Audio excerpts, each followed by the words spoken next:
And what time is it? It is 8:30. basically 8:30. All right. I think we're about to go live. All right, good morning. It's April 26th. We're here in the Oregon State Marine Board offices in Salem. It's 8:30 and I'm calling our April meeting to order. To start off, I'd like to thank staff for representing the agency at a variety of trade shows and events over the winter and spring, including sportsman shows, saltwater fishing, the Earth Day River cleanup, and others that I will probably botch the names of.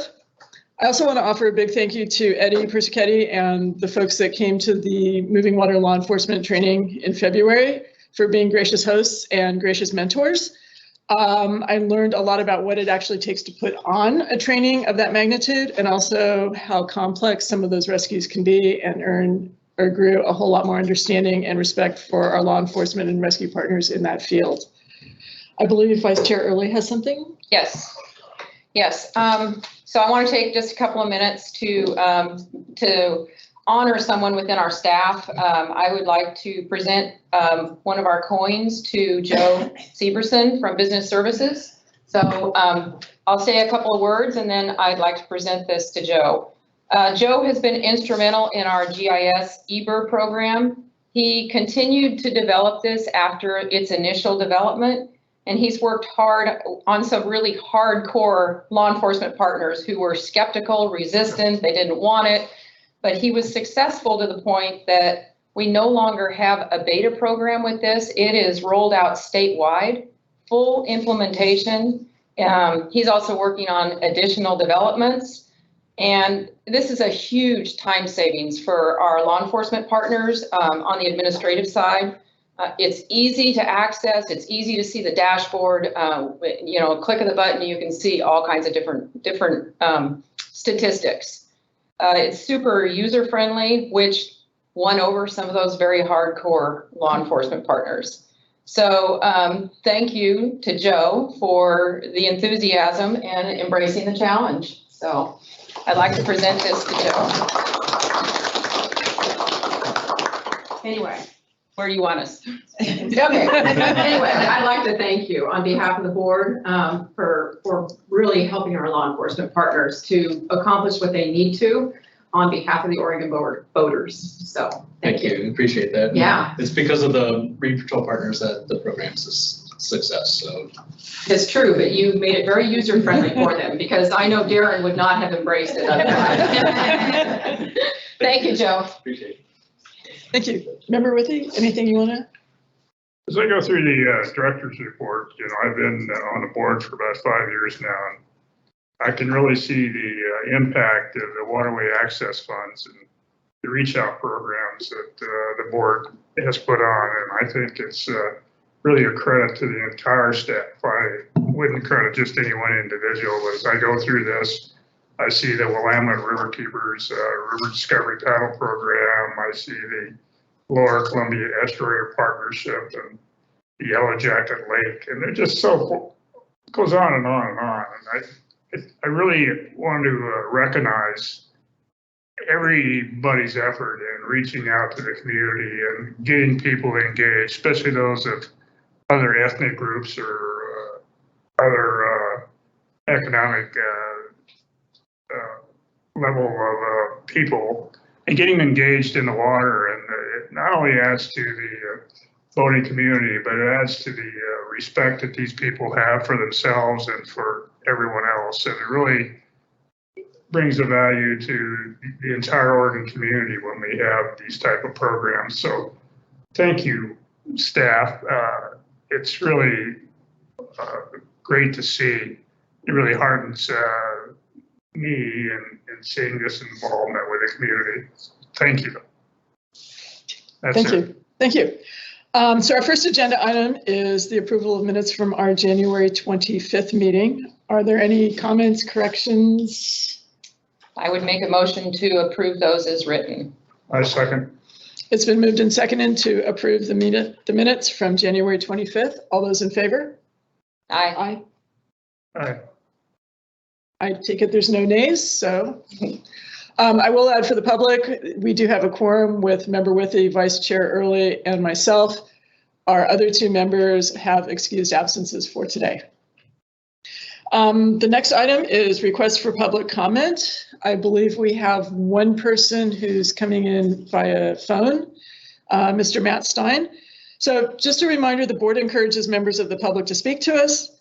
The board will not consider testimony on any items up for a decision on today's agenda, and speakers will be given 3 minutes to speak and allowed slightly longer at my discretion. Please do not expect the board to interact with you after your presentation, although board members may ask questions to clarify a point that you made. For the board members, again, a reminder, if speakers are addressing items which have closed to public comment, we can hear the comments, but they should not be considered in your decision-making. Feel free to ask speakers clarifying questions, but because of public notice rules, any deeper discussion with the commenter, staff, or other board members on a topic needs to be brought back as an agenda item at a future meeting or work session. Mr. Stein?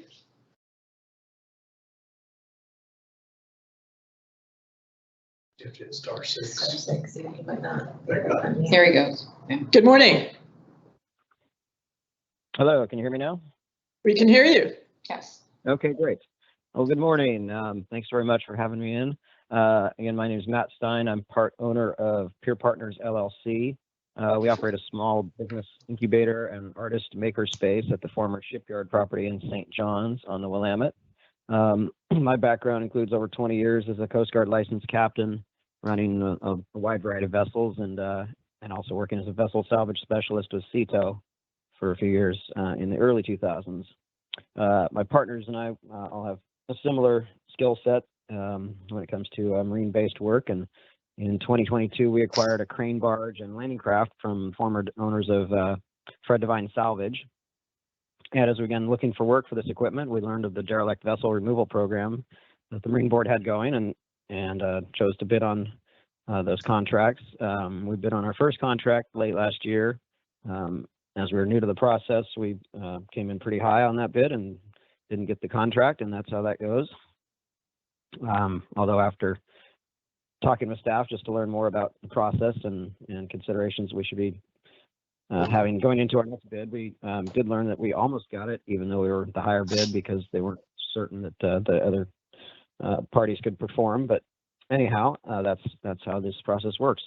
So when we came around to bid on the second one earlier this year, we sharpened our pencils and thought we did a pretty good job. And once the bids were released, the contract was awarded to a company called NRC, owned by Republic Services.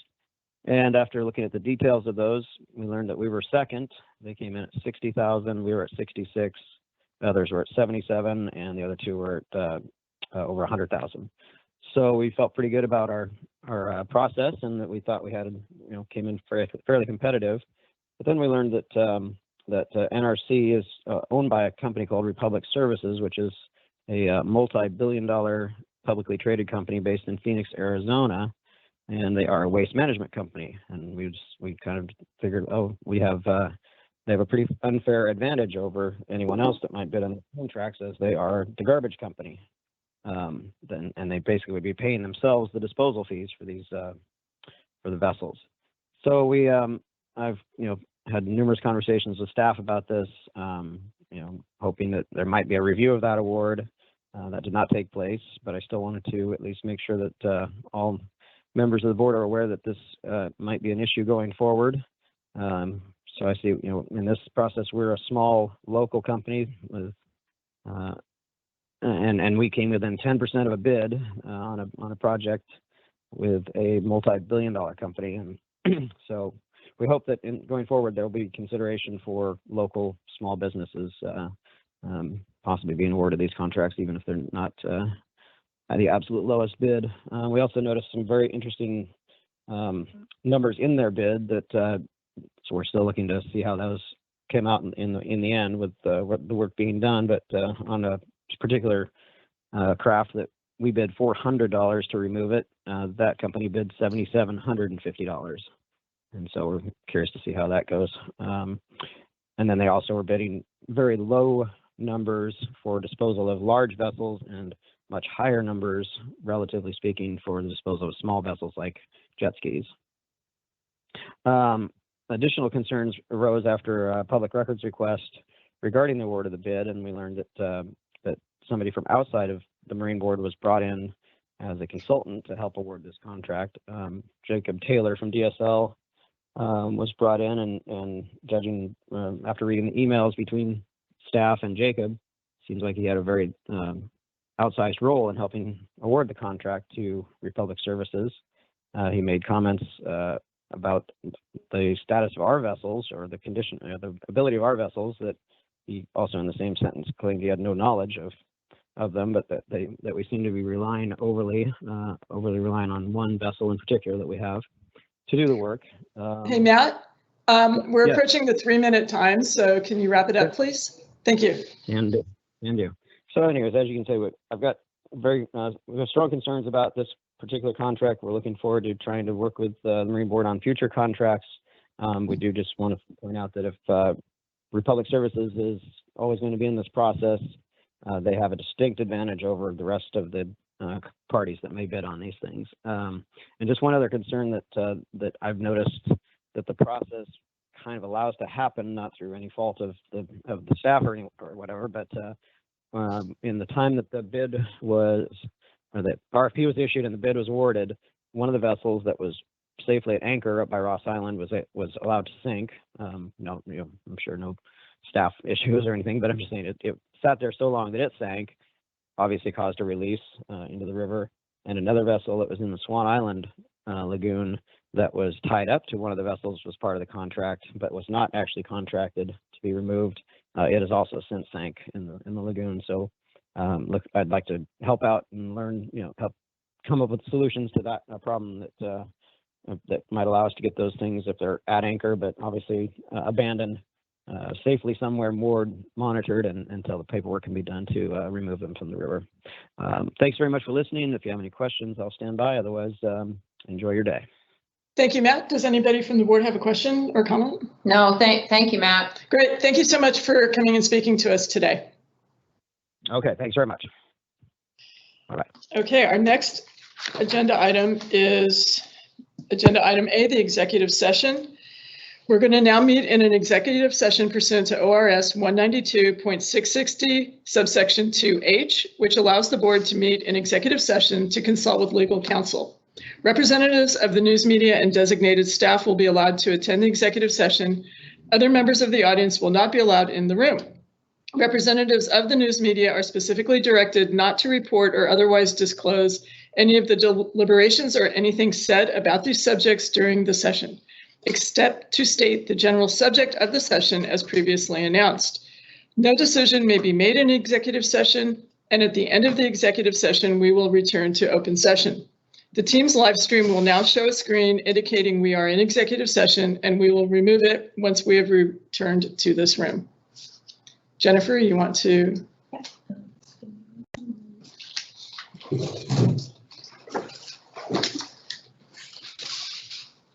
Thanks, Joe.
Okay, we are back with the April 26th quarterly board meeting of the Oregon State Marine Board.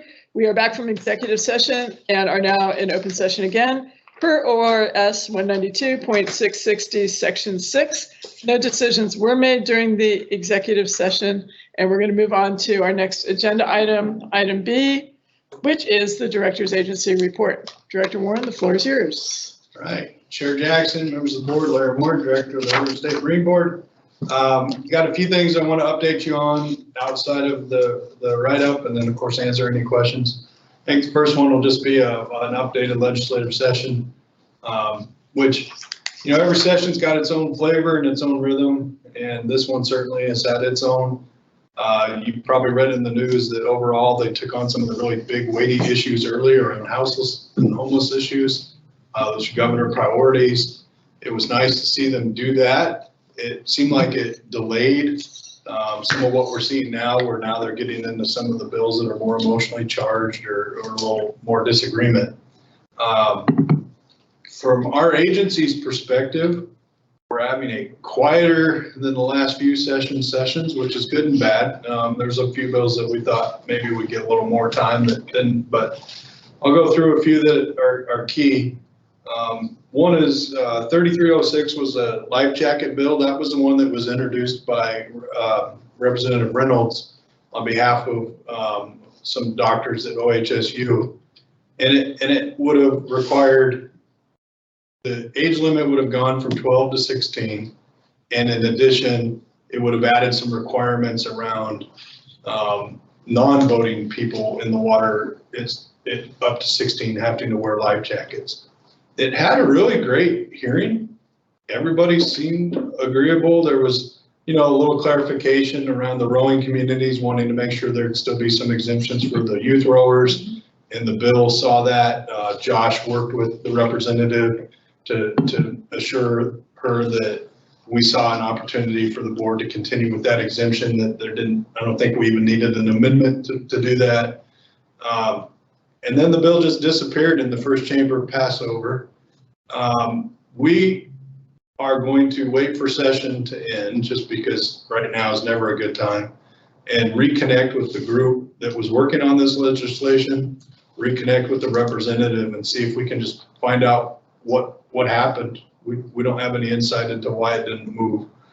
The good news is I look at is, you know, anytime we have someone who's a champion for boating safety, that's a good thing. And so Representative Reynolds is now someone who's, you know, supported life jacket use. And so I think it's a good opportunity for us to work on that relationship and just see what we can find out. We had, you may recall, a life jacket concept of our own that would have tidied up some of the language around 12-year-olds and some issues we'd had there. We thought 3306 would take care of that. The way the bills rolled, that bill didn't actually ever get introduced. And so, you know, we'll be talking about Representative Reynolds about some of our challenges and just trying to see how we can help her maybe in a future session address some of the life jacket issues.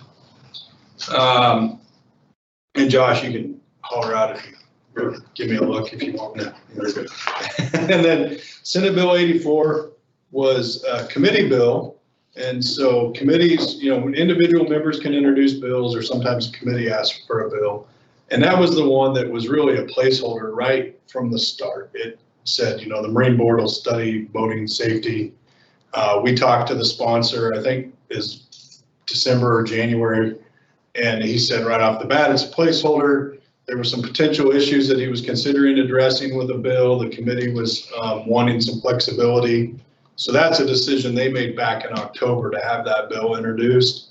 And talking with the sponsor, the issue didn't materialize to the point where he felt like he wanted to work with the committee on a bill. And so that bill didn't make it past the first chamber session deadlines either.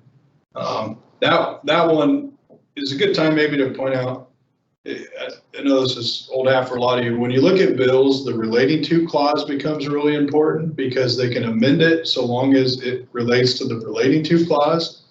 So when you see a relating to clause that you can drive a Mack truck through, it makes me nervous, because I think there was a really good article where an experienced legislator kind of said, you know, they mine bills as they get up to session deadlines to find relating to clauses that they can amend into something totally different.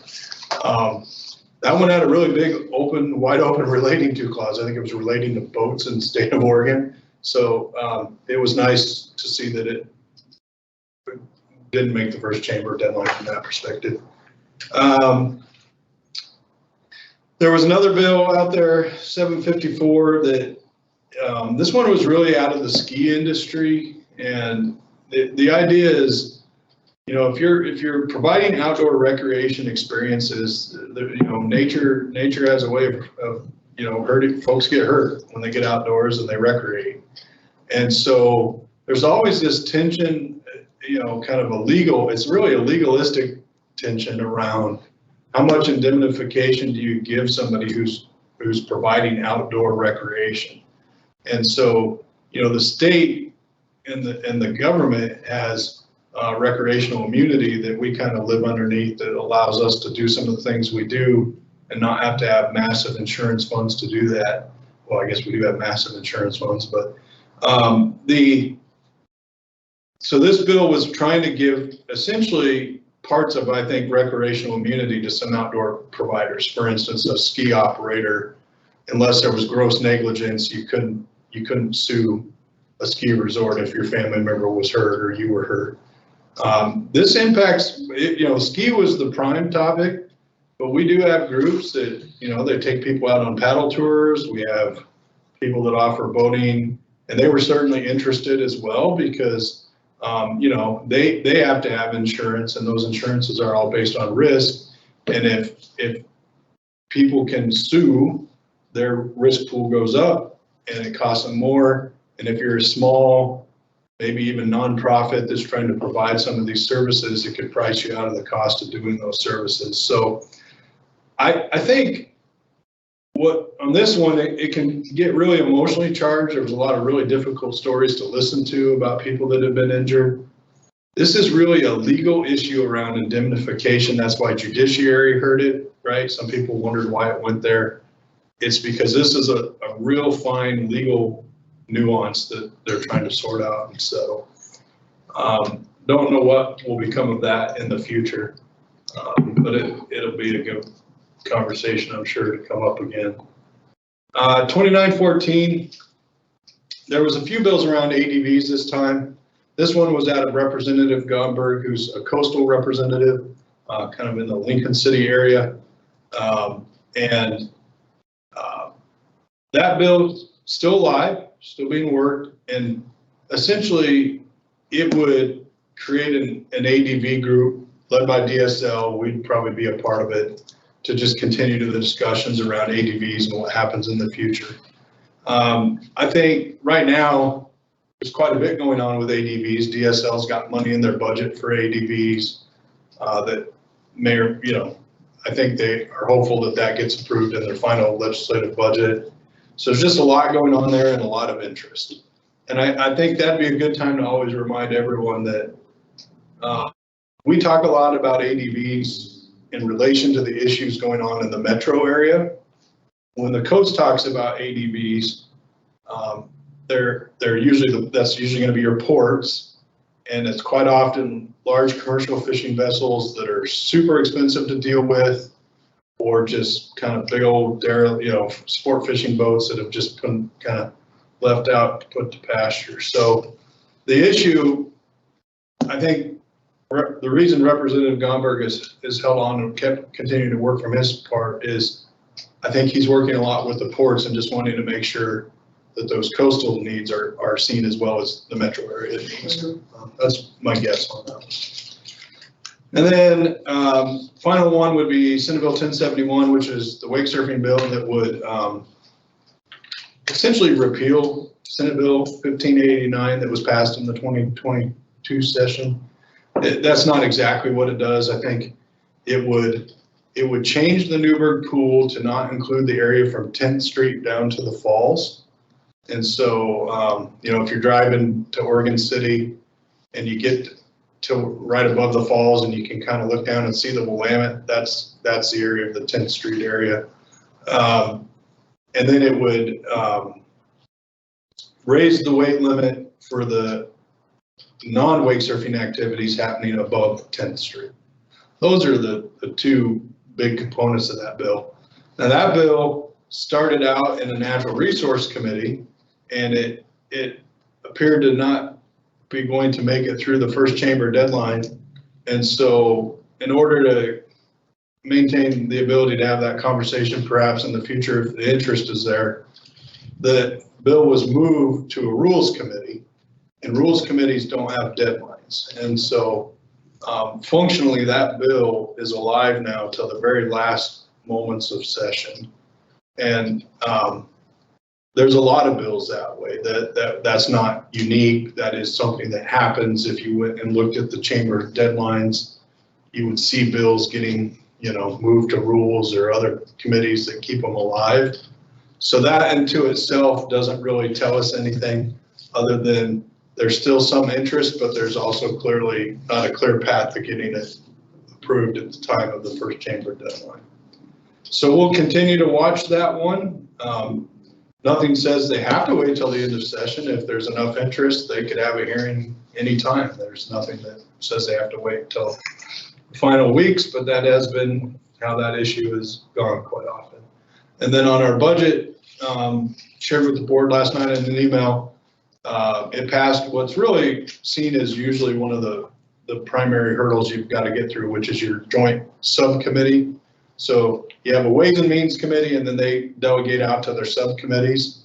And the big Ways and Means Committee sets the framework of the budget, and then the subcommittees fill in the gaps back up to the full Ways and Means, and then it goes to the chamber. So our budget was passed just exactly what we asked for. There was a technical adjustment of $65,000, which is probably something to do with some government service charge or a PERS assessment or something, just a small adjustment that will make sense to us when we get all the final paperwork. So we hope maybe as soon as next Friday, the 5th, that, which is crazy that next Friday is May 5th, that our budget will go to full Ways and Means. And at full Ways and Means, it's actually our LFO presents the budget. So that's Tim Walker. You all have met him at some of our events that he's been to. So he presents to that committee. Christy and I will go over in case they have any agency questions, which generally they don't, but we'll be on hand just in case they do. So then from there, it goes to the full chambers. So I think the only other notable thing is that out of our budget, we have key performance measures, and I'm not going to spend a lot of time going into those right now. They're not really well aligned. They're not entirely useful. And for the last couple sessions, I've said that we're going to get those updated. Most agencies are in that same boat, but we've really hit a point where we need to do that. And so I've committed to some of the folks over there that we're going to do some work in the next year and a half and get those key performance measures updated. They're not always driving us to the right results, and some of them under a modern lens probably don't hold up really well. So that's it on bills. And then wanted to call out the governor's expectation piece. And then with that, Amber, if you want to come up to talk, that's good. You can sit right next to Josh. But so when Governor Kotek took over back in January, she issued pretty promptly, I think it was in her first week, expectations for directors. And they included things like having an affirmative action plan, having a DEI plan, having a strategic plan, employee engagement surveys, pieces like that. Basically, what I heard out of the message was she wants agency directors to be running their business, not just being subject matter experts in whatever it is that their agency does. And so her accountability measures are all around really best practices for running a business. You should have those components. We were lacking a few things. I think when I first ran through it, we were 6 out of 12. We didn't have a completed affirmative action plan. We didn't have a completed DEI plan. We didn't have a completed succession plan. Those things have all been taken care of. And we're now meeting 9 out of the 12 expectations. And 2 of them, we're waiting on more DAS guidance, so we're not behind on anything. They're working on the employee survey, and we need some guidance on a few of the others. And the other one was actually the DEI plan. When I wrote this, that wasn't complete, and I've since completed that DEI plan, and so it was just waiting on me.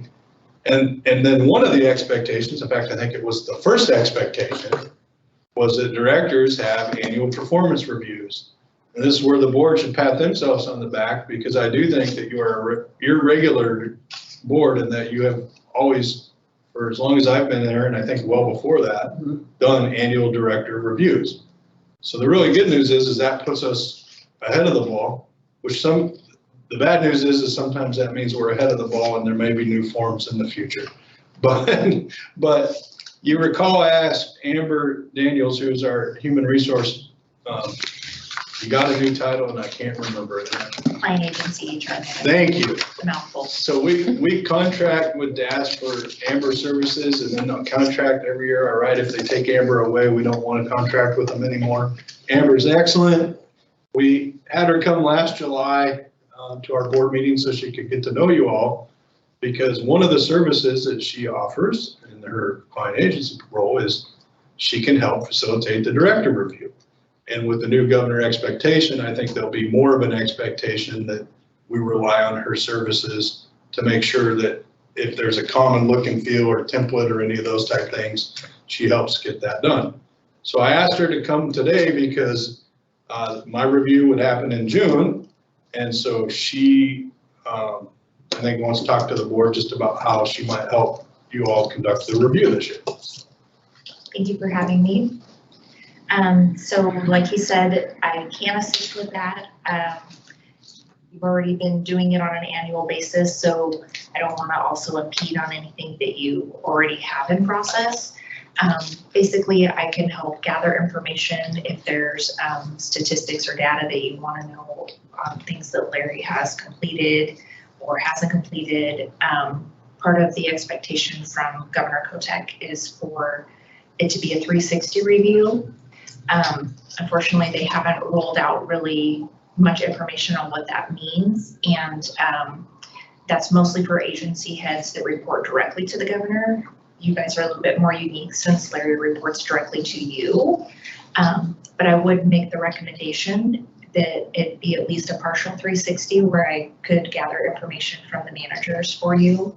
I can help formulate the questions. If there's areas that you already know that you want to ask about, I can help get those questions, I can facilitate as far as getting those out to the managers, collecting that information, and bringing it back to you. I can help with the actual write-up if you'd like me to write that for you, and then you can review, edit, however you want.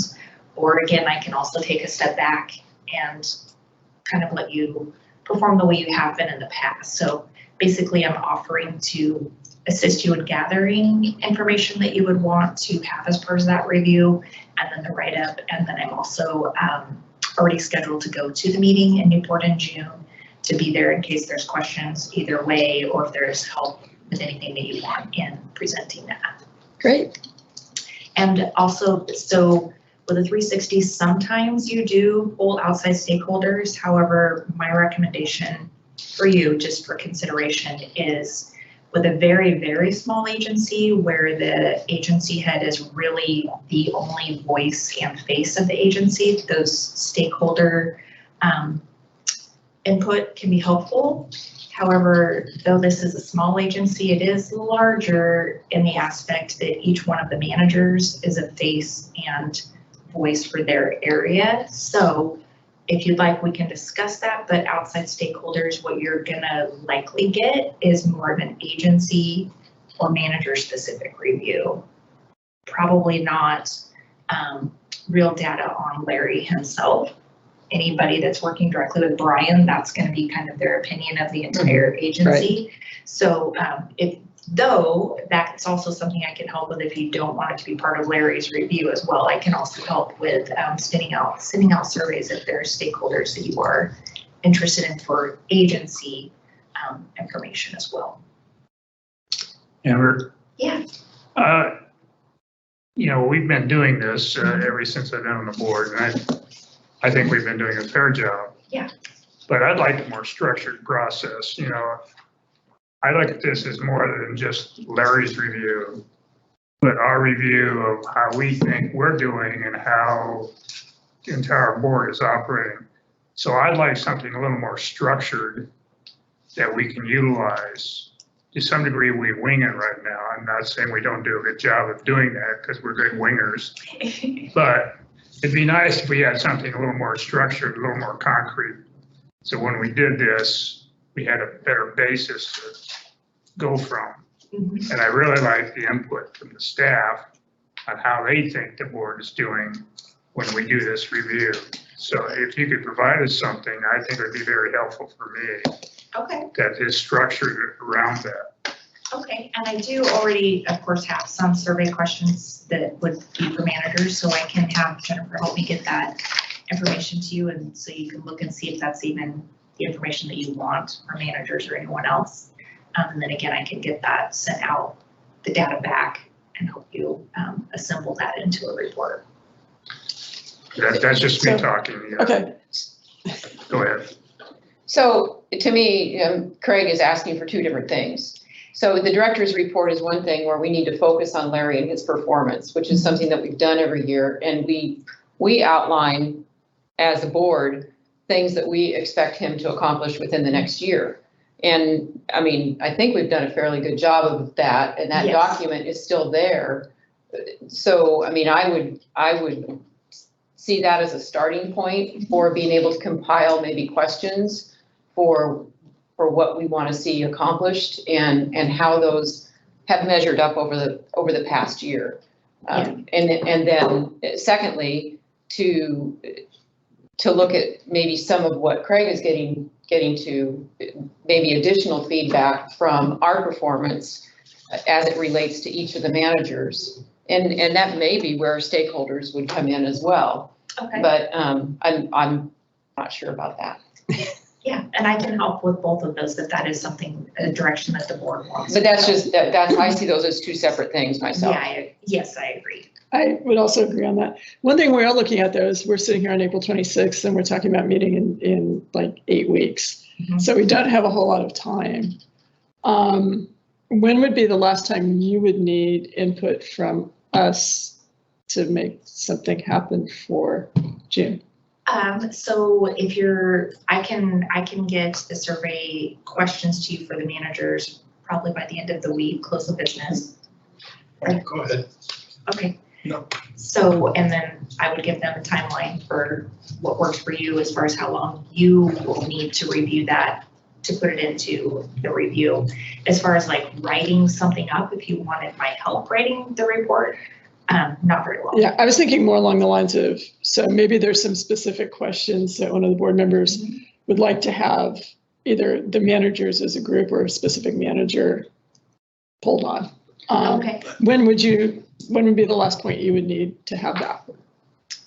And I think I'd interject just real quick. I think Chair Jackson, the one decision we probably need to leave with today, which it sounds like maybe already has been made, which is great, is that you want Amber to take the role, which I think the chair used to have to do before, of gathering that information and doing that. And I think if she leaves knowing that, that's a big piece for today. And then you're wanting to just know timelines for how we get from here to. Well, it sounds like if we're under a new state policy that says that this is now the official state standard operating procedure.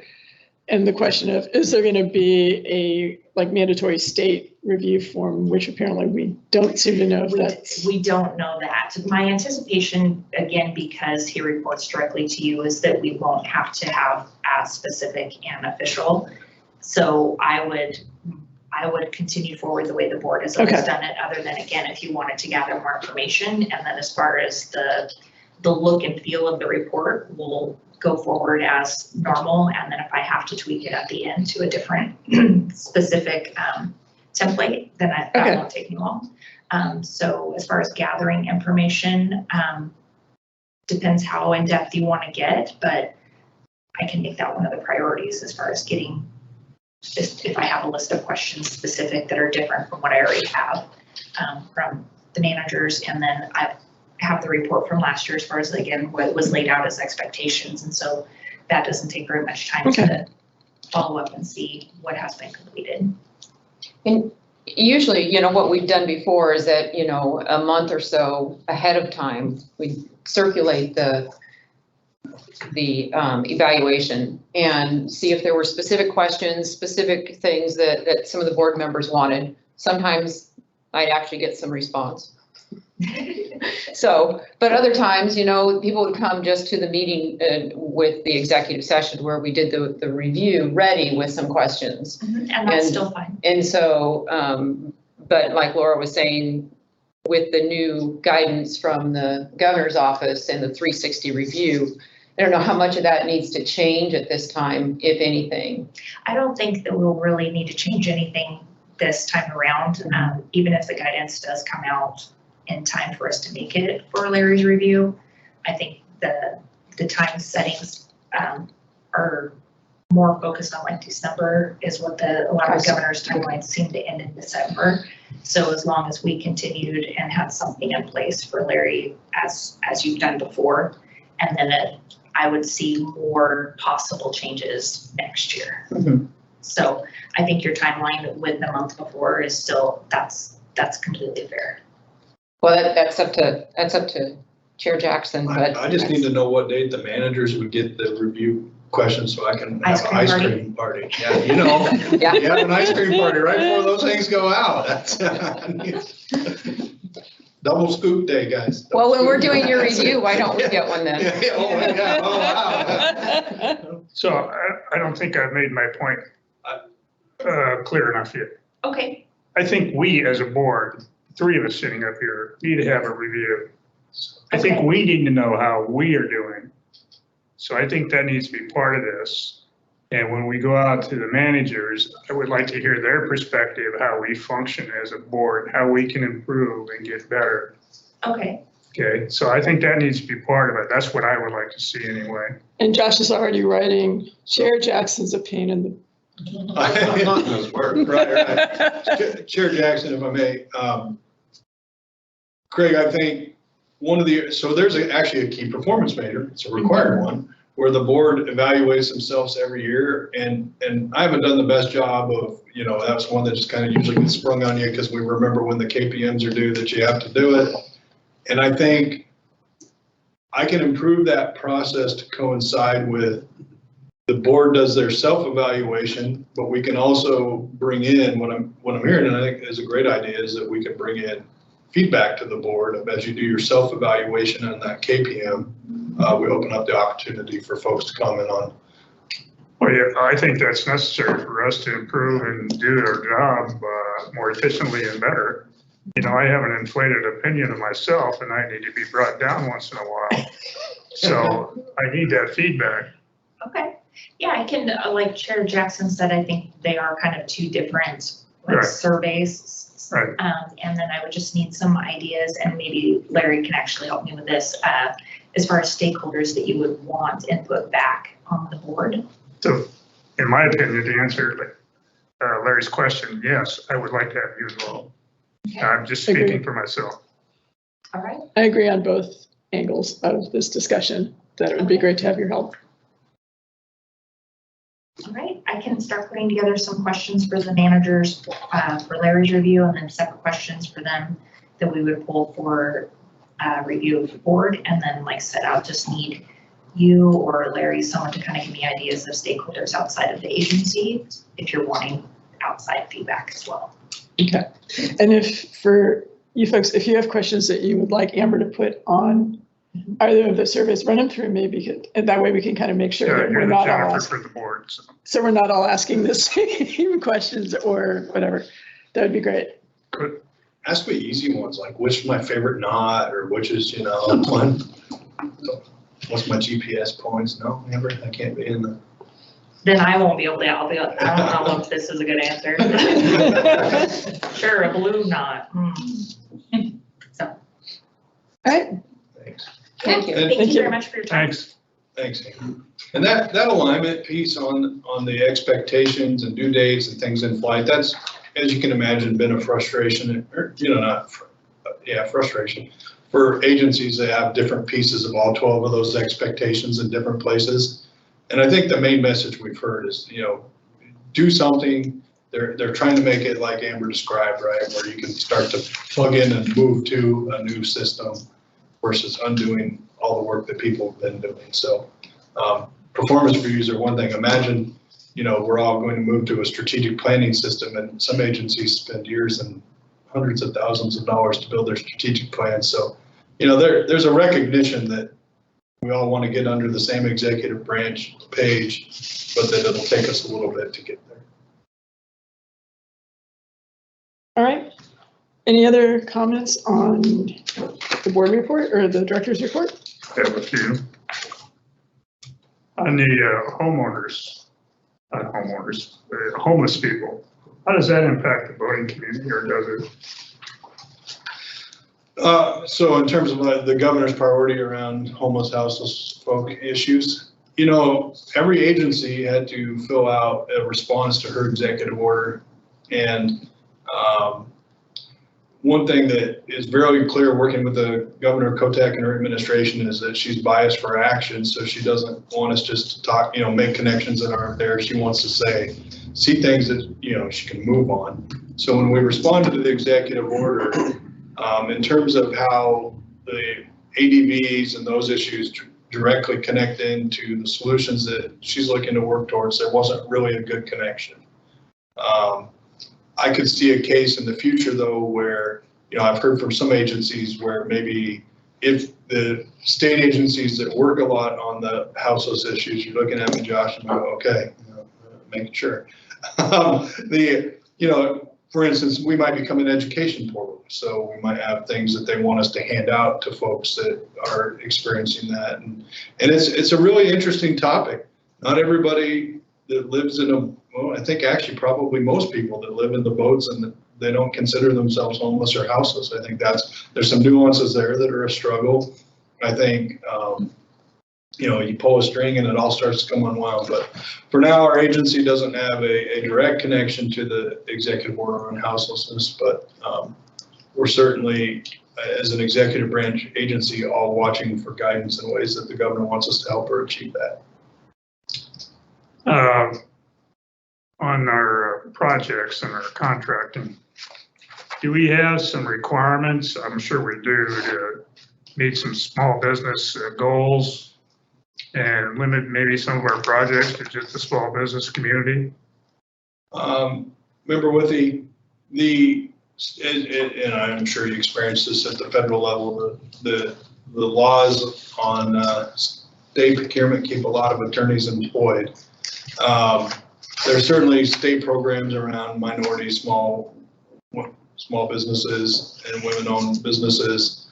I think what might be helpful would be perhaps, I think our July meeting's pretty full, but maybe in the future we have a procurement overview of just how state procurement works. That'd be helpful. It could be a short update to the board, so we could add that as a future agenda item rather than, yeah. And then one last concern I have is the impact that the salmon closures on coastal waters is having on boating, and what impact it has on our activities. Do we know yet? Remember, Early's probably over there just biting her tongue, so I'll go and save you the.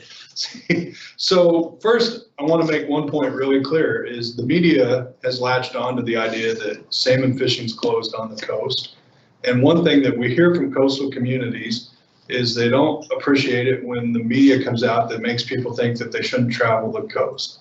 So there is a robust coho season in the ocean for most of the coast. I don't know Member Early's area as well as I should. Yes.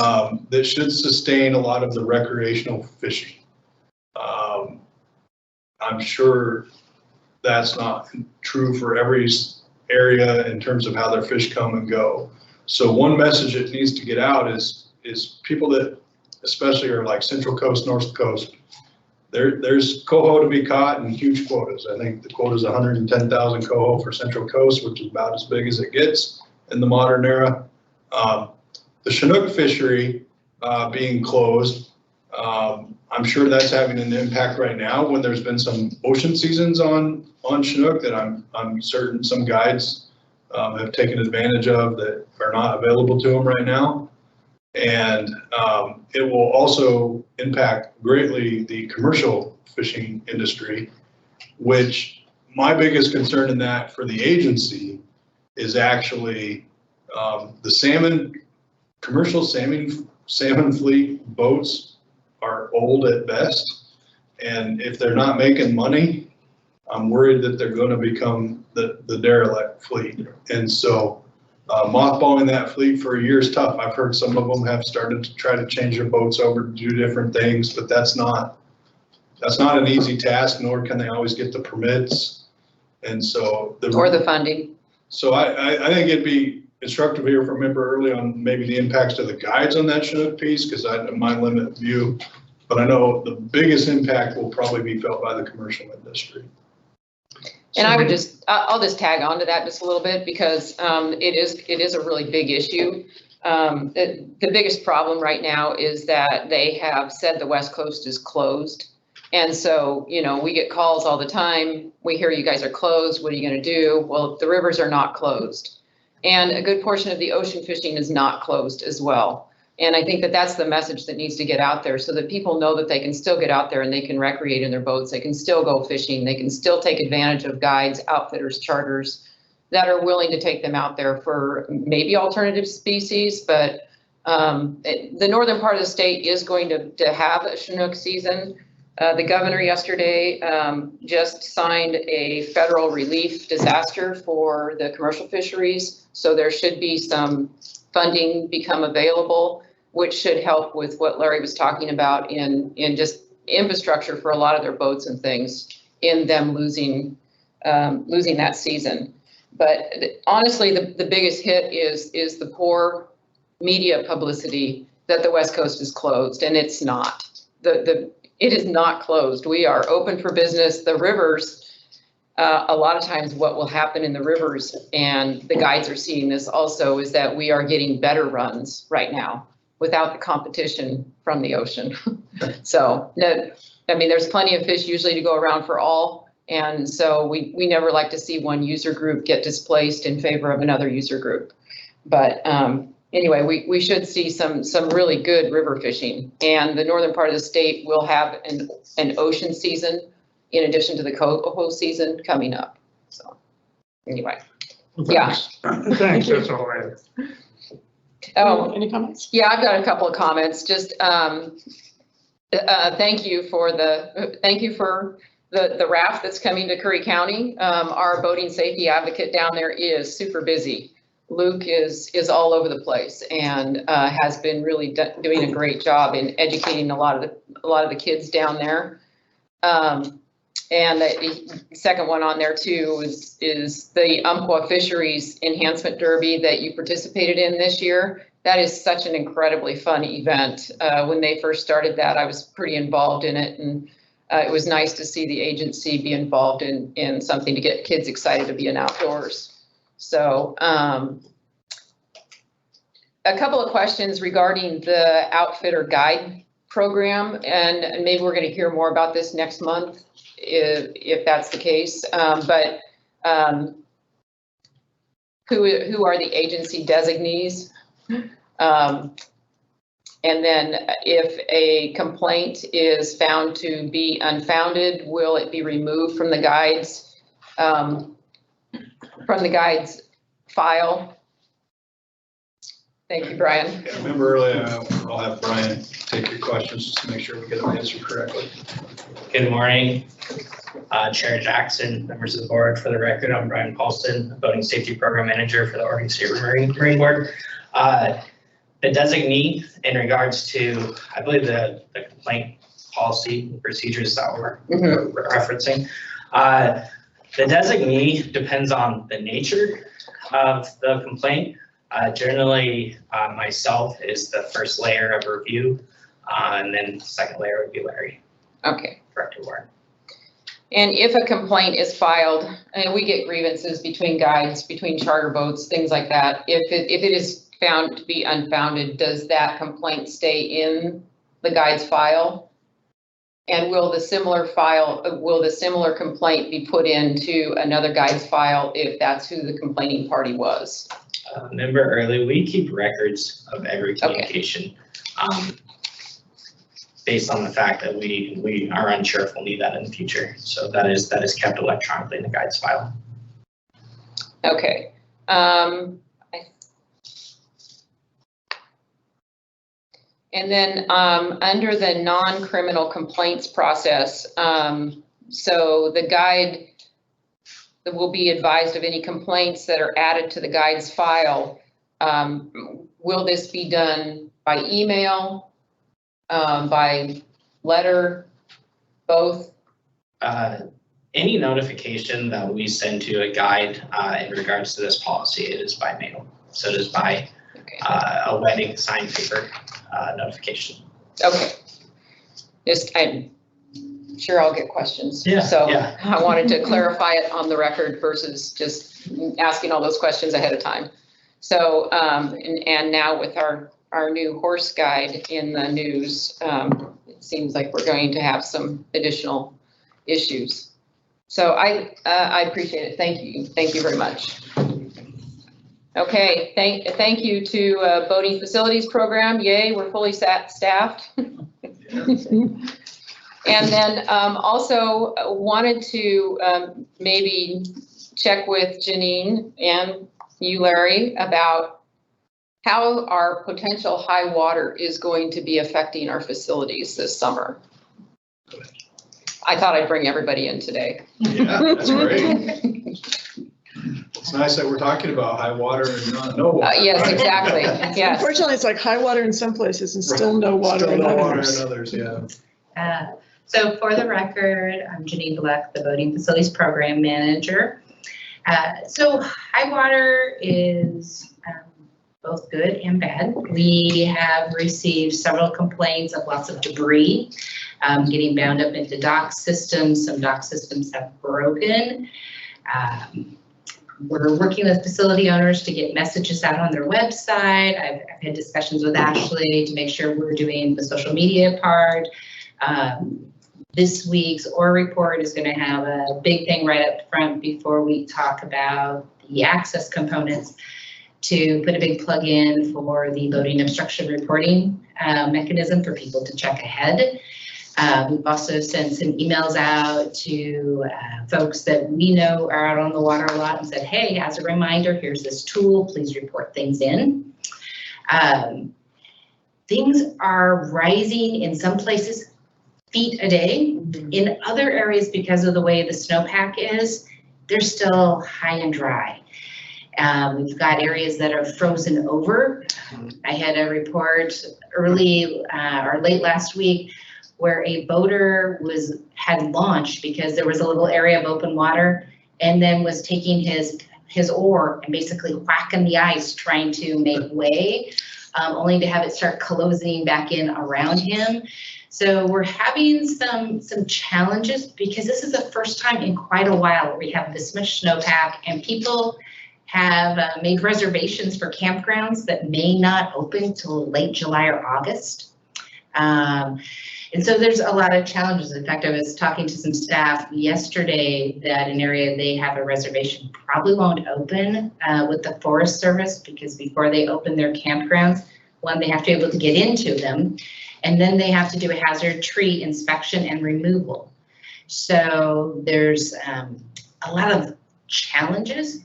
And so in Eastern Oregon in Union County, there's 3 reservoirs that are very close together. We have Thief, Pilcher, and Wolf Creek. Thief is 100% full because of the way it's fed, where Wolf and Pilcher still have ice and basically no water because they're fed mostly through a snowpack issue. And that's the challenge, is trying to let people know that things that have historically been available because of the weather, the timing, may have a significantly delayed reopening, and other areas which haven't had water because they have been rain fed are now plentiful So it's exciting. It's exciting to see some areas have water that have not. But I will also tell you, facility folks are feeling a bit overwhelmed because they're having issues staffing seasonal staff and responding to the amount of debris that is on the water. How will that, does it have a potential to affect our MAP funding? So we are right now going through the process of having everyone apply. So we've got almost all the applications in, we're reviewing them. We are slightly under budget of what we had targeted. So I am starting to analyze whether or not we can take that little bit of funding and spread it out over areas that are having to be more responsive to some of this debris. So it's one of those things that I had planned to talk to Larry about, but I think there's a good chance that we can do that to help offset this additional cost that is happening out there. I think last week's trout opener created some really interesting times in the high Cascade Lakes of people trying to get out there to do the opener. Yes. Yes. I saw a lot of questionable choices being made. I'm all for the pursuit of kokanee and trout. Yeah, it's impressive. I, on Monday, had a meeting looking at the access for when the Klamath Dam comes out. And so we drove 58 and to see areas that have 8 feet of snow. They're not plowing those areas. They're having challenges with people trying to get into areas that don't have an active gate. They're trying to plow in. The Forest Service right now really has their hands full. Thank you. You're Thank you. very welcome. Okay, just as a side note, I was in at Amaker Park. It's a beautiful facility, so thank you. Great. Yeah, just there a couple weeks ago. Aquatic invasive species prevention program, will Brookings be open this year? Do you know, does anybody know if it's going to be actually open? Sure. Chair Jackson, member Withy, member Early. For the record, my name is Josh Mulholland, Environmental Policy Program Manager, Oregon State Marine Board. In regards to your question, probably. ODF&W has, especially in the last couple of years, had a lot of difficulty finding staff for those check stations. Unfortunately, a lot of those check stations are in relatively remote areas compared to the valley anyway.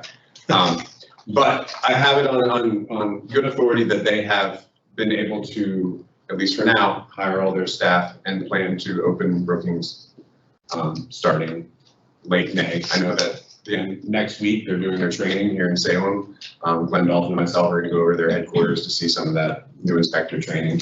And they do plan to open that check station again, which is obviously very good news.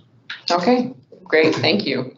I know they had major problems last year. They had somebody lined up, they quit, then they got somebody else and it never opened, so. Let's see, I'm getting close to the end, so. DAS printing and distribution. How much time does this add to our process? Is that Andrew from? It is. Member Early, I'll ask Andrew if that, I mean, we can cover it right now. Is that part of your presentation? I don't recall. Yes. Okay. It's part of his presentation, so if you're okay. We'll And I apologize, it came in on my email pretty late, so No, after I was already gone. no, I Okay, can't recall I if can- it was or not. So. I can wait. Okay, I think that I'm done. Thank you. Okay. I discussed most of my comments with Director Warren, and he covered mostly the legislative updates where my interest was. I'm also really excited that our budget moved forward so smoothly. I personally am really excited to see the increase in number of BSAs because I know the two that we have are doing a amazing but very busy job, and I think what they do and implementing it statewide is a really great thing. And also having Justin be full-time is another help in that area. So. Yeah, Chair Jackson, it was great. I don't know that we received even in our hearing questions on the BSA, so I think the way we rolled that through piloting and demonstrating and showing that it was working really made it an easy sell. Great. Such great value. Any other things on item D, Director's report? All right, item C, recreational paddlers and aquatic invasive species presentation. Josh? Sure. Thank you. This past winter, I had the pleasure of watching the master's defense of Alyssa Garcia, a graduate student at Oregon State University. The work resulted in Alyssa receiving a master's degree in fisheries and wildlife management a few months ago. Because her work was focused on not only aquatic invasive species, but also touched on some perceptions about the waterway access permit, I had asked her to come to give that same presentation to you all. Fortunately, as you can see, she took me up on that offer. I will kick it to her for her presentation and feel free to ask her any follow-up questions. Alyssa, I will apologize to you because I tried to forecast when this agenda item would come up and I missed it by an hour and a half. So thank you for bearing with us. I appreciate it. And Alyssa, we can see your presentation. Everything looks good. So go ahead.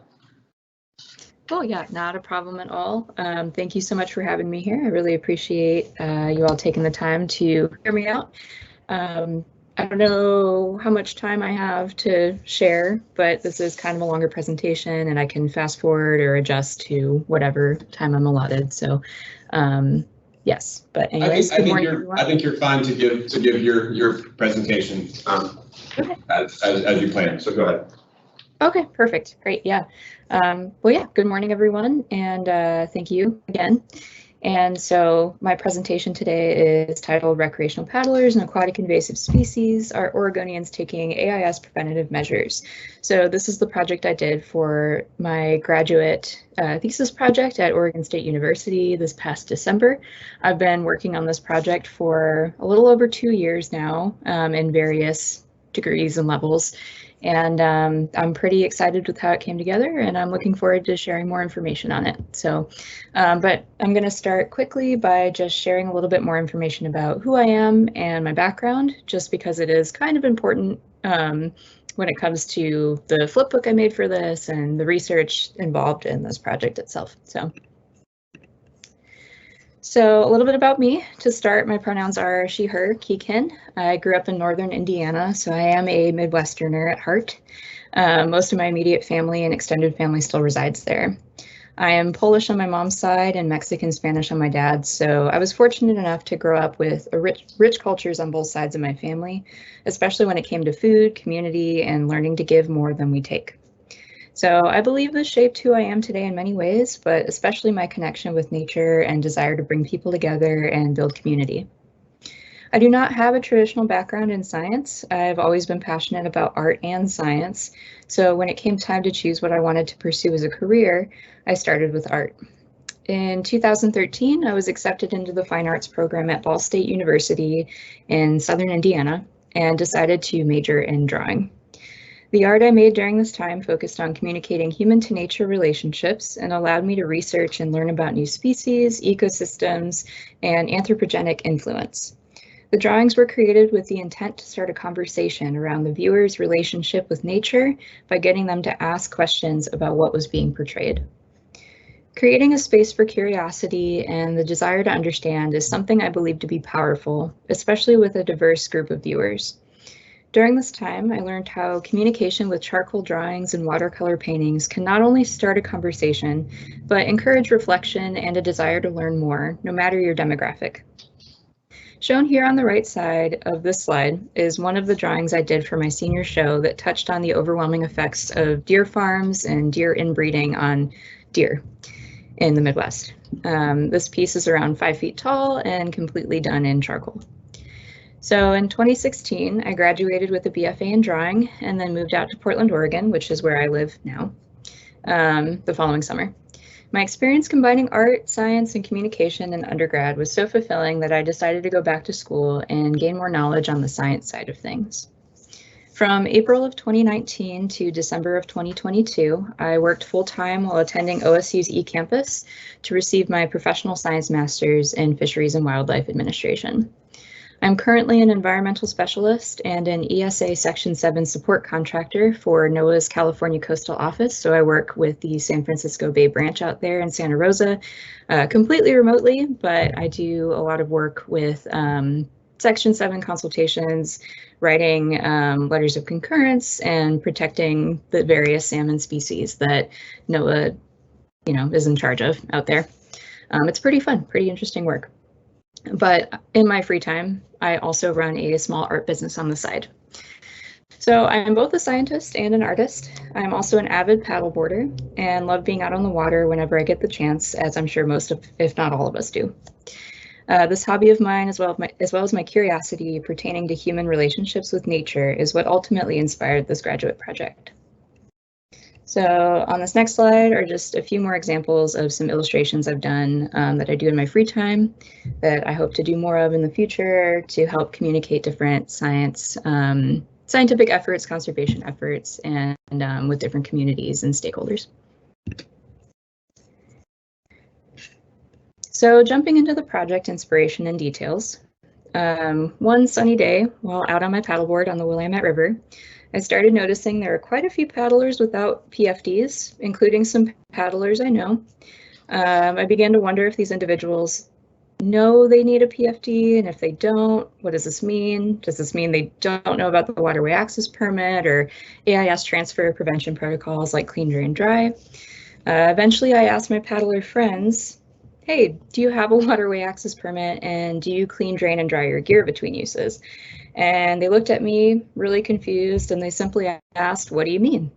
And they had no idea what I was talking about. So granted, this is only a few people. It still made me wonder about all the paddlers I see out on the river on a really sunny day without PFDs. Do they know about the waterway access permit? And if they don't, does this mean they don't know about AIS or rinsing their gear?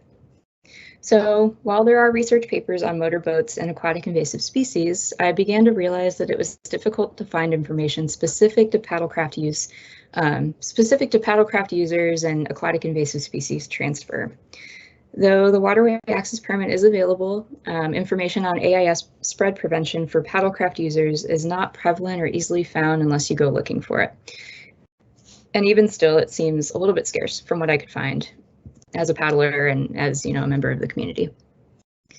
If paddlers are using infected waterways, as we know, and not following aquatic invasive species prevention protocol using clean, drain, dry, they may be unintentionally spreading invasive species, which concerned me and led to this project.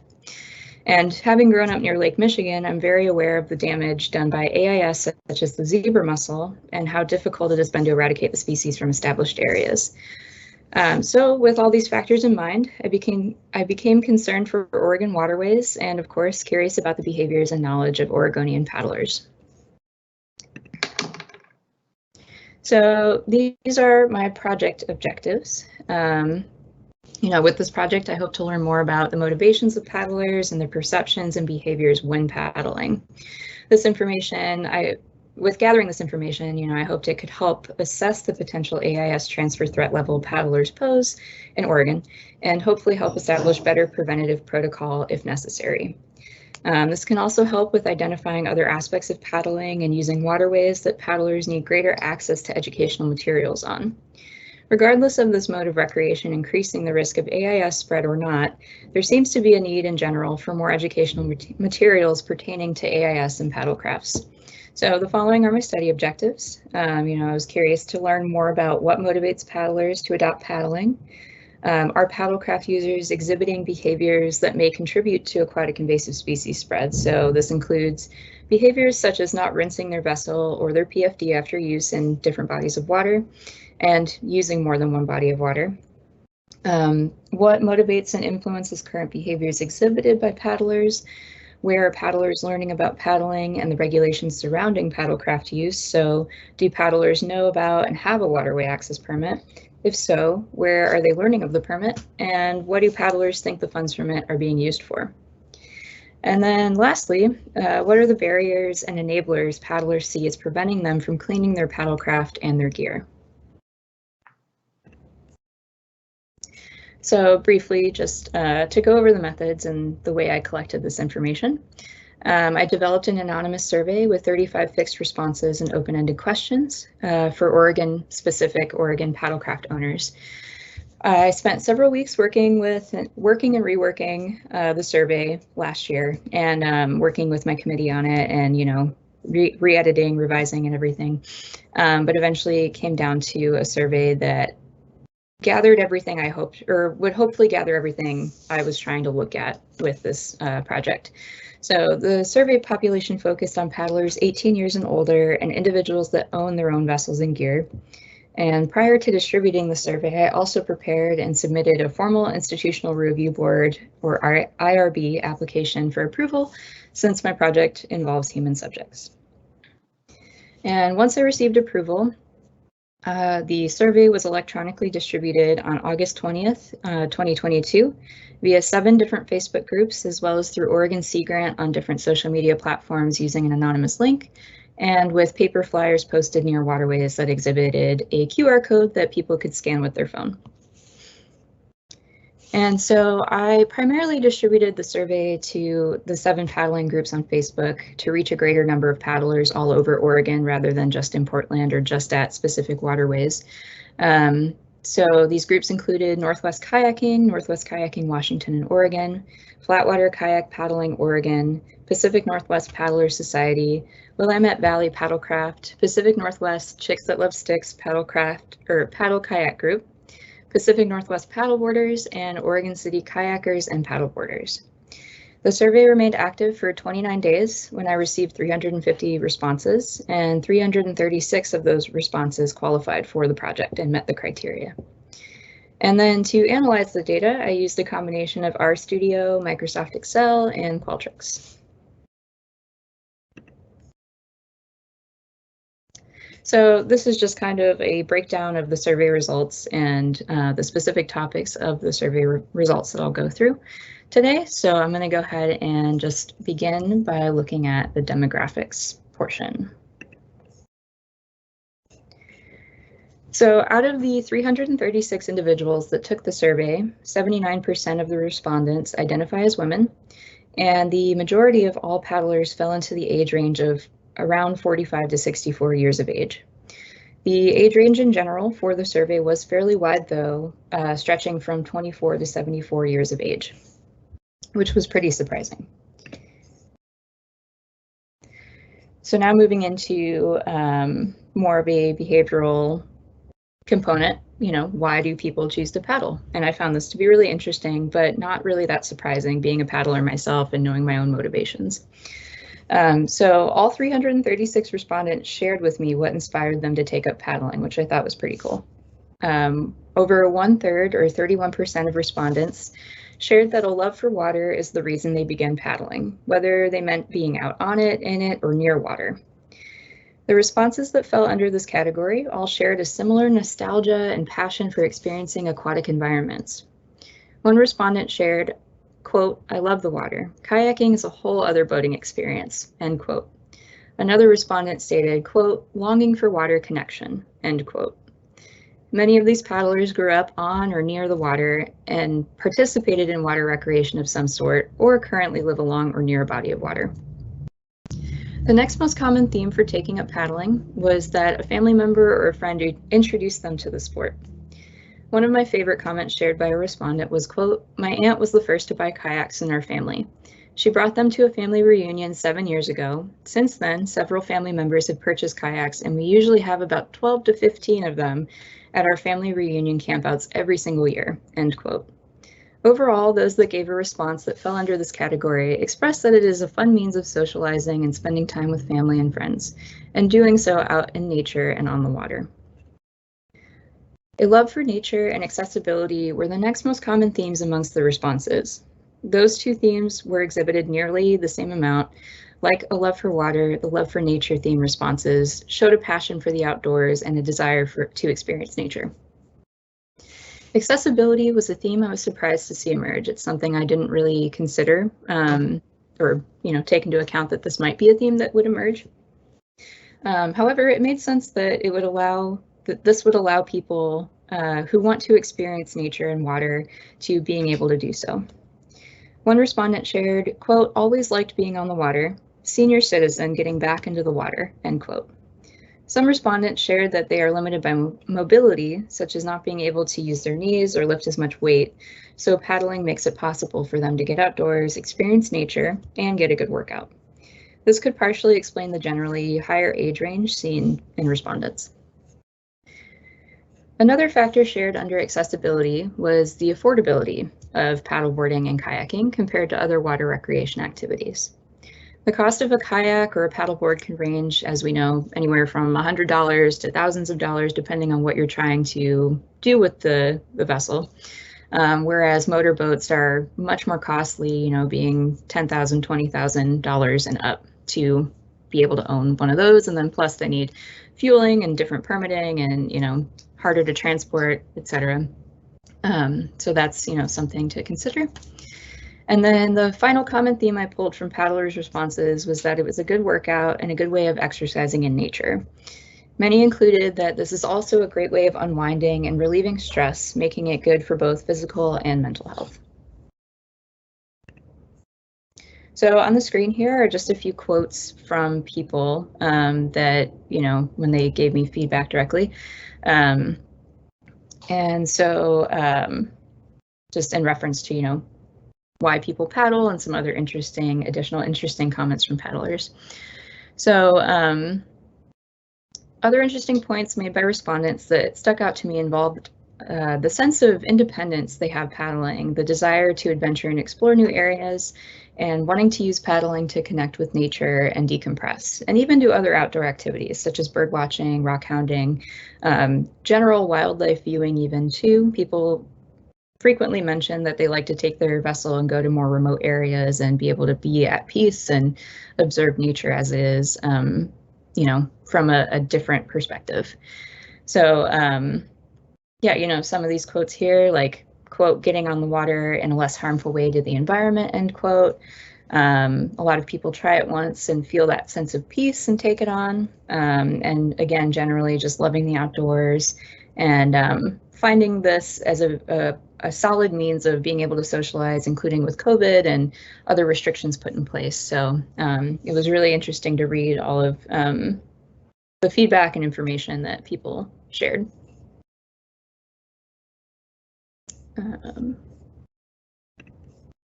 I'm not muted, correct? I'm getting a notification saying that I'm muted.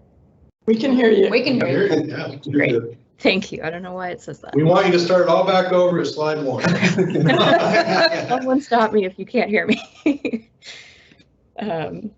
Okay. So then moving into gear type, and this might be information that you all already have too and know, but I figured I'd share it anyways, just in case. But more than half of the respondents own just kayaks, so 54%, and then 26% own both vessel types, and the remaining 20% own just paddleboards. So I was not surprised to see most individuals own kayaks. It seems to be a more popular sport, even based on different reports I looked at for, you know, US numbers and statistics, but in general, you know, this is the feedback I got from the respondents that took my survey as well. And then looking at age and gear type comparatively, paddleboarders tended to be primarily on the younger end of the age range, mostly falling into the age category of 25 to 34, which was about 27% of respondents, of paddleboarders, and 35 to 44 years old. And then kayakers fell into the higher age category of 55 to 64 years old, and paddlers that own both were more in the middle of the middle of that age range at 45 to 54 years old. There are several factors that could influence this, of course, including physical requirements, previous paddling experience, what the paddler hopes to gain from paddling, amongst other things, of course. And then this was interesting, though I do take into account that, you know, I've mostly reached out to people through social media and Facebook. So of course, it makes sense that word of mouth and internet are going to be the more popular knowledge sources here. But it was still interesting to read, you know, the people that are getting information from the internet, you know, what are the sources besides Facebook, besides social media. So it looks like most of the respondents that chose internet stated that Facebook groups are their online resource along with YouTube and Google searches. Most respondents that chose other listed Facebook groups and pages as well as the Go Paddling app, and local recreation retail stores as a primary information source. So these paddlers also mentioned other sources such as trail guides, learning through local paddling classes, and general lifelong experience. And again, Facebook, social media, and the internet being the most common sources of paddling information was not surprising, just with how I went about this. So that is something to take into consideration as I go through this, though. I did look at AIS identification too, just to get a general idea, you know, how familiar people felt they were with AIS and their ability to identify. So I chose to include a multiple choice question where each respondent can choose as many species as they can identify out of the 6 listed. Out of the total number of paddlers that took the survey, 26% state that they can competently identify at least one of the listed AIS. Though this doesn't necessarily mean that the remaining paddlers have not heard of AIS and are not aware that they can be present. In hindsight, I would modify this question and ask paddlers if they are aware that invasive species can be in bodies of water that they're in, and to list any invasive species they may know of. I think it would also be beneficial to have a photo matchup where they have to match the name of the species with the correct photo and see if they can identify the organisms correctly. But it was still interesting to see this, and you know, I'd be curious, the people that did respond, they can competently identify one of the 6 species or all of the species, you know, can they actually do that? So, and then, you know, these were the 6 species, and of course zebra mussel was the highest. I wasn't surprised by that, but yeah, so it was pretty interesting to see that. And then just a quick summary, because I know that was a lot of information. Mostly women took the survey, 79%, which was a pretty high percentage, but I later learned, I guess that's not very uncommon with surveys. Respondents typically fall into the category of 45 to 64 years old. More than half, or 54% of paddlers own just kayaks. Most common information source is word of mouth in the internet, especially Facebook. And 26% of respondents can identify at least one of 6 AIS in nature, or state they can. Zebra mussel was the most common marked. Okay, so moving into vessel rinsing frequency. This is where I think this was more my favorite part of looking at the data and assessing things and seeing how often people are using more than one location, rinsing their vessels, and considering these different factors. So to examine if paddlers are exhibiting behaviors that may contribute to AIS spread, I looked at the rinsing frequency and the number of locations, and then both within Oregon and if they're using multiple states as 2 separate questions. So when it comes to rinsing, I'm just going to focus on the vessels for today. However, if you do have questions about PFD rinsing, I'm happy to discuss that further after the presentation, or if you have questions, I did gather some information on that too. To look at rinsing frequency, I asked respondents to approximate the percentage of time between 0 and 100 on a sliding scale that they rinse their vessel after each use. Overall, there are more paddlers who rinse their equipment at least some of the time than those that do not. However, this information also shows that AIS transfer risk is high due to 78% of paddlers never or only sometimes rinsing their vessel.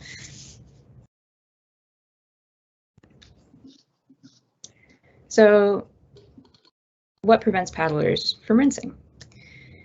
I included questions in the survey that asked this, as well as what motivates them to rinse. I was able to pull 5 overarching themes from the responses to each question based on vessel type. The most influential factor that prevents vessel rinsing for paddlers is no access to clean water on site or at home. 34% of respondents stated that this is the reason for not rinsing their paddleboard, though fewer gave this as a reason for not rinsing their kayak. Paddlers that live in apartment buildings stated that they have no hose access outside to rinse their vessel, as well as no space to lay it out to dry. Other respondents did not state whether they live in a house or an apartment, but also mentioned no access to a hose or clean water to rinse their vessel. Though most paddlers do not rinse 100% of the time, there are statements that more would do so if there were more on-site rinse stations. Another consideration is that many respondents mentioned taking multiple day trips and paddling in different areas. So, for example, going kayaking or, paddling along a body of water, or just staying in a general area and hopping to different lakes. The second factor that seems to influence vessel rinsing is, quote, laziness, end quote, or being too tired. 24% of respondents shared that this prevents them from rinsing their paddleboard, while only 12% shared this as a reason for not rinsing their kayaks. Respondents would often mention that after a long day of paddling, they were just too tired or just didn't want the added step of rinsing their vessel. The next factors preventing vessel rinsing differed between kayaks and paddleboards, with reusing the same location having tied with, quote, laziness / energy, end quote, for kayaks, and time being the next most prevalent for paddleboards. Only 10% of those that own kayaks mentioned time as an influence, and 9% of those that own paddleboards mentioned reusing the same location. So for paddleboarders, several mentioned that time and energy were what prevent them from rinsing, as well as having other obligations such as work the next day.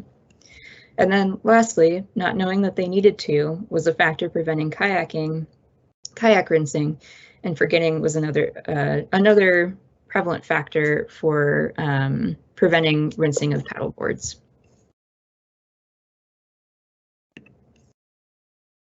This is actually a picture of my paddleboard.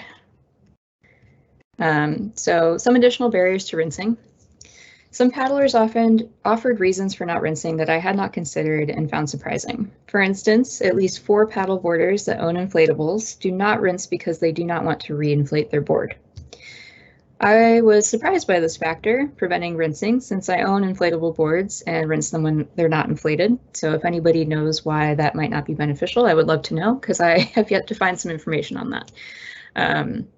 Yeah, so curious to learn more about that. Another interesting response is that if the gear is dry by the time the paddler gets home, they do not see rinsing to be necessary. Similarly, some paddlers dry their gear off with a towel instead of rinsing it and believe that to be sufficient. Other paddlers mention back pain, the vessel being too heavy, and the weather conditions being limitations. One kayaker mentions not needing to rinse because they only paddle in whitewater. Other paddlers simply state that it takes too much time and they don't want the added step, and is generally inconvenient to do for different reasons, usually to do with space and time. Overall, it seems that there is a varied understanding of when and how to rinse, as well as inconvenience playing a large role in limiting rinsing. So what motivates paddlers to rinse? Though the factors that prevent paddlers from rinsing their kayaks and paddleboards differ slightly, the motivations for rinsing were mostly the same. A general overarching theme of what ultimately motivates paddlers to rinse their vessel is cleanliness. Over 1/3 of paddlers with kayaks and with paddleboards are motivated to rinse when their vessel is dirty. Some paddlers specified that if there was mud, sand, algae, etc. visibly on their vessel, they would rinse it off. It is noteworthy, though, to study what paddlers consider to be dirty, though, versus what is clean when it comes to their vessel, especially when AIS can be transported in life stages that are not obviously noticeable. Another common motivation for paddlers is to prevent spreading AIS and contaminants. Over 1/3 of respondents with kayaks, or 31%, expressed a desire to prevent the spread of invasive species. However, less respondents mention this as an influence for rinsing their paddleboards, only 23%. Other motivations for rinsing are to keep things clean for those with kayaks and to maintain gear quality and longevity for individuals with paddleboards. Cleanliness was typically in reference to the respondent's garage or apartment that they keep their vessel in, or their car that they transport it in, or the vessel itself. Others shared that they want to keep it clean for storage to avoid mold and mildew growth, or even to prevent dirtying the surrounding area. And there's definitely a sense of pride in vessel ownership shared by the respondents who rinse to maintain their vessel. Some stated that they want to care for their expensive investment, keep their vessel looking new, prolong the life of their vessel, optimize functionality, and to protect both the waterways and their vessel. One paddler even stated that it is, quote, better for the boat, end quote, as well as not wanting to spread invasive species. The final motivations for rinsing vessels I will mention here is waterway maintenance for kayaks and going to a new location for paddleboards. And then some other notable factors about this. There were quite a few. A couple paddlers keep their vessel on top of their vehicle, while others mentioned storing theirs outside where it gets rained on and then dried in the sun so they don't rinse, because that's where they keep it and they think, you know, it's getting rained on, it's getting the sun, they don't need to worry about that. Some respondents mentioned that they only paddle once every few weeks, so it has time to dry in between, while others mentioned that it's become harder to do as they age, so they just can't do it anymore. One detail I noticed most was the variation in language when it came to what is considered, quote, clean or quote, unquote, clean or dirty. Though more respondents clean their vessel, their definition of clean likely varies and is something that should be considered in future research. Outreach, and education efforts. Setting a clear standard for cleanliness and sharing this amongst paddlers can help with this variation in understanding. And there appears to be a need for further understanding of what paddlers consider to be clean or dirty, both when it comes to their vessel and the water that they paddle in. Okay, so understanding the proportion of paddlers that rinse to prevent AIS spread can help when determining how to approach education and outreach. Based on just the qualitative responses, only 27% of paddlers from the survey that took the survey shared that they rinse to prevent AIS from spreading to other bodies of water. This is less than the number of paddlers that rinse all or some of the time, so there are motivations other than invasive species when it comes to rinsing.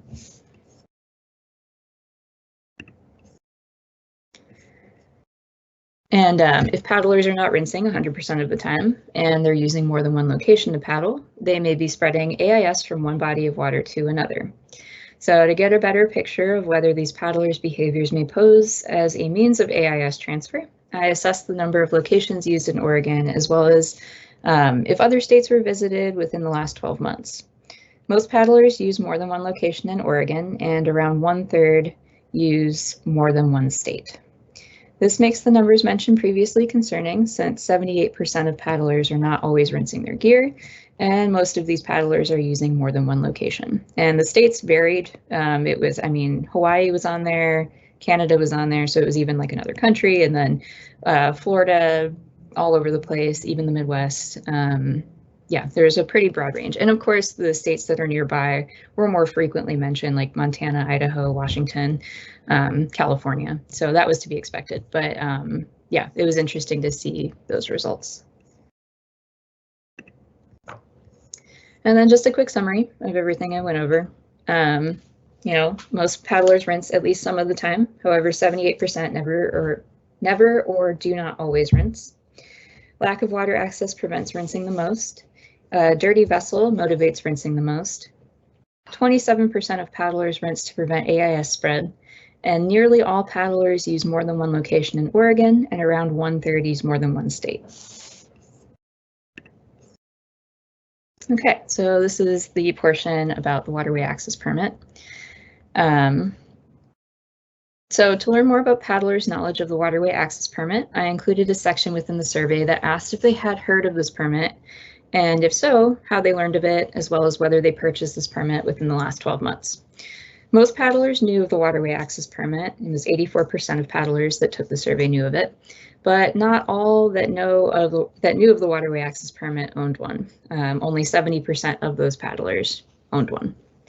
So out of all surveyed paddlers, 70% own a waterway access permit, so most paddlers that are aware of the permit also own one at least. To learn more about paddlers' knowledge of the waterway access permit, I asked them to briefly list where they learned of the permit and what they believe the funds of the permit go towards. Not surprisingly, the main source paddlers learned of this permit through is the internet or social media. Some of the main internet sources mentioned include various government agency websites such as Oregon.gov, Oregon State Marine Board, Bureau of Land Management, Willamette River Keepers, and various Facebook groups. Other common sources include through a family member or a friend, at a recreation store where they purchase their gear, through state agencies, again, such as OSMB, ODFW, and BLM, and through the local news, surprisingly. Someone put the local news. I was kind of surprised by that one, but you know, yeah. So the most common response to where paddlers believe the funds from the waterway access permit go towards is waterway maintenance, accessibility, and management. And that was 43% of respondents. So this includes the upkeep and management of waterways, the funding for the staff that ensures this upkeep and monitoring, and as well as accessibility to waterways. The next most common response is aquatic invasive species. So 27% of respondents mentioned this. This includes AIS prevention, programs, tracking, and general protection of our waterways against invasive species. Facility maintenance and development, meaning the improvement of docks, access to waterways specific to paddlecrafts, and or the general upkeep and maintenance of current facilities, was another common response at 25% of respondents mentioning this. And surprisingly, 18% of these respondents did not know what the funds from the waterway access permit go to at all. And lastly, 11% believe the funds go towards water recreation, education, and water safety courses. It was surprising to see that there are less paddlers who own a waterway access permit than those that know of it. This may be attributed to the ideas and understanding these respondents have about the permit. I noticed that there were qualitative responses to what paddlers believe the funds from the waterway access permit go towards that show negative and or skeptical feelings towards the permit. For example, there were a few individuals that believe the funds are, these are not my words, this is from the survey, believe the funds are a waste and that they are, quote, paying for another layer of government, end quote, and that the funds are, quote, not what we're told it's used for and ineffectively, end quote. Additionally, some of the respondents that took the survey own paddlecraft smaller than 10 feet, so they mentioned not having a permit through it was, though it was only a few individuals. I did forget to specify in the survey criteria that, 10 feet and over for your craft to take the survey, but I did miss that. So paddlers that do not own a waterway access permit do appear to never rinse their vessel more than those with a permit, which I thought was kind of interesting, even though the numbers aren't very significant. Overall, a majority of paddlers from both groups rinse at least some of the time. However, permit holders do appear to rinse more than non-permit holders, based on my survey results. And then quick summary of this, and then we'll jump into just a few barriers and limitations and solutions that I mentioned just based on the results. But 78% of paddlers do not rinse 100% of the time. Over 90% of paddlers use more than one location in Oregon. 84% of paddlers have heard of the waterway access permit, but only 70% own one. More permit holders tended to rinse their vessel, and permit holders paddle in more locations than one.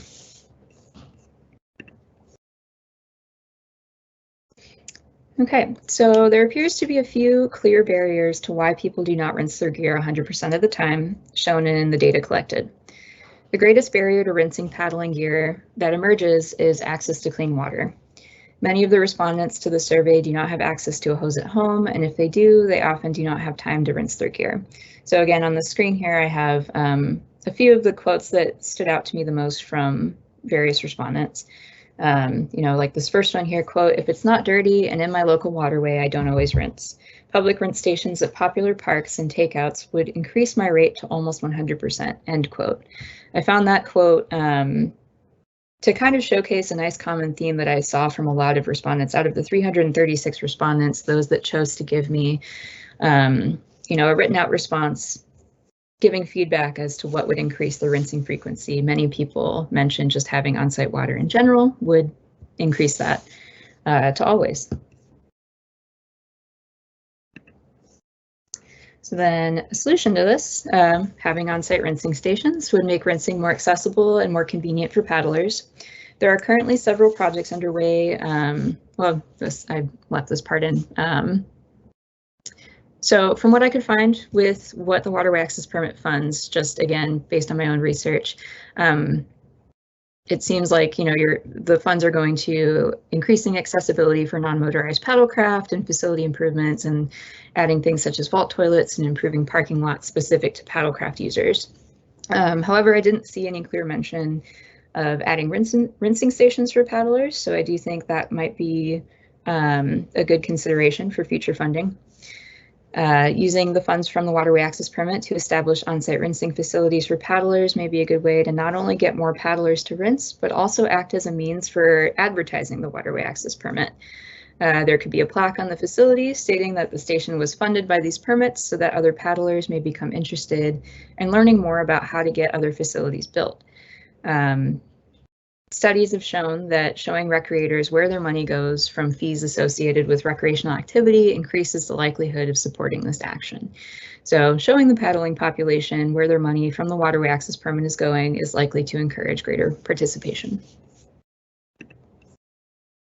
Another barrier is to rinsing is simply not knowing to do so. Many respondents shared different ways they think we as paddlers and natural resource managers can do better for our waterways and solve the issue of not rinsing. So again, just a few quotes from people. They generally, those that weren't aware, just really weren't aware. They didn't have any idea that rinsing was ever even recommended or that it was important in any way. So some solutions to this. A common suggestion from respondents was increased signage at waterways about the waterway access permit and aquatic invasive species, as well as a clear depiction of AIS and how to spot them and report them. One respondent shared, quote, "Educational materials and signage would be great. I know the rules and the reason behind them, but I do not always remember. Inspections or warnings at popular/vulnerable areas could be of help to the public," end quote. Another shared, quote, "It would be nice to see more PR about what to look for with invasive species, as well as how to properly clean our vessels," end quote. Eradication of invasive species, as we know, is often more costly and time-consuming than the prevention of the species. So Cuthbert et al. 2022 stated that pre-invasion management spending is 25 times lower than post-invasion. The addition of signage to major paddling access points, whether there are invasive species present or not, can be an easy and effective and inexpensive means of spreading awareness and avoiding additional costs, both monetary and time. These signs could have a QR code that paddlers can scan with their phone and gives them rinsing tips, a way to identify species, a list of who to contact if they do, etc. There could also be an app developed that shows a map of rinsing stations, potential invasive species sites, and even how to properly rinse your gear.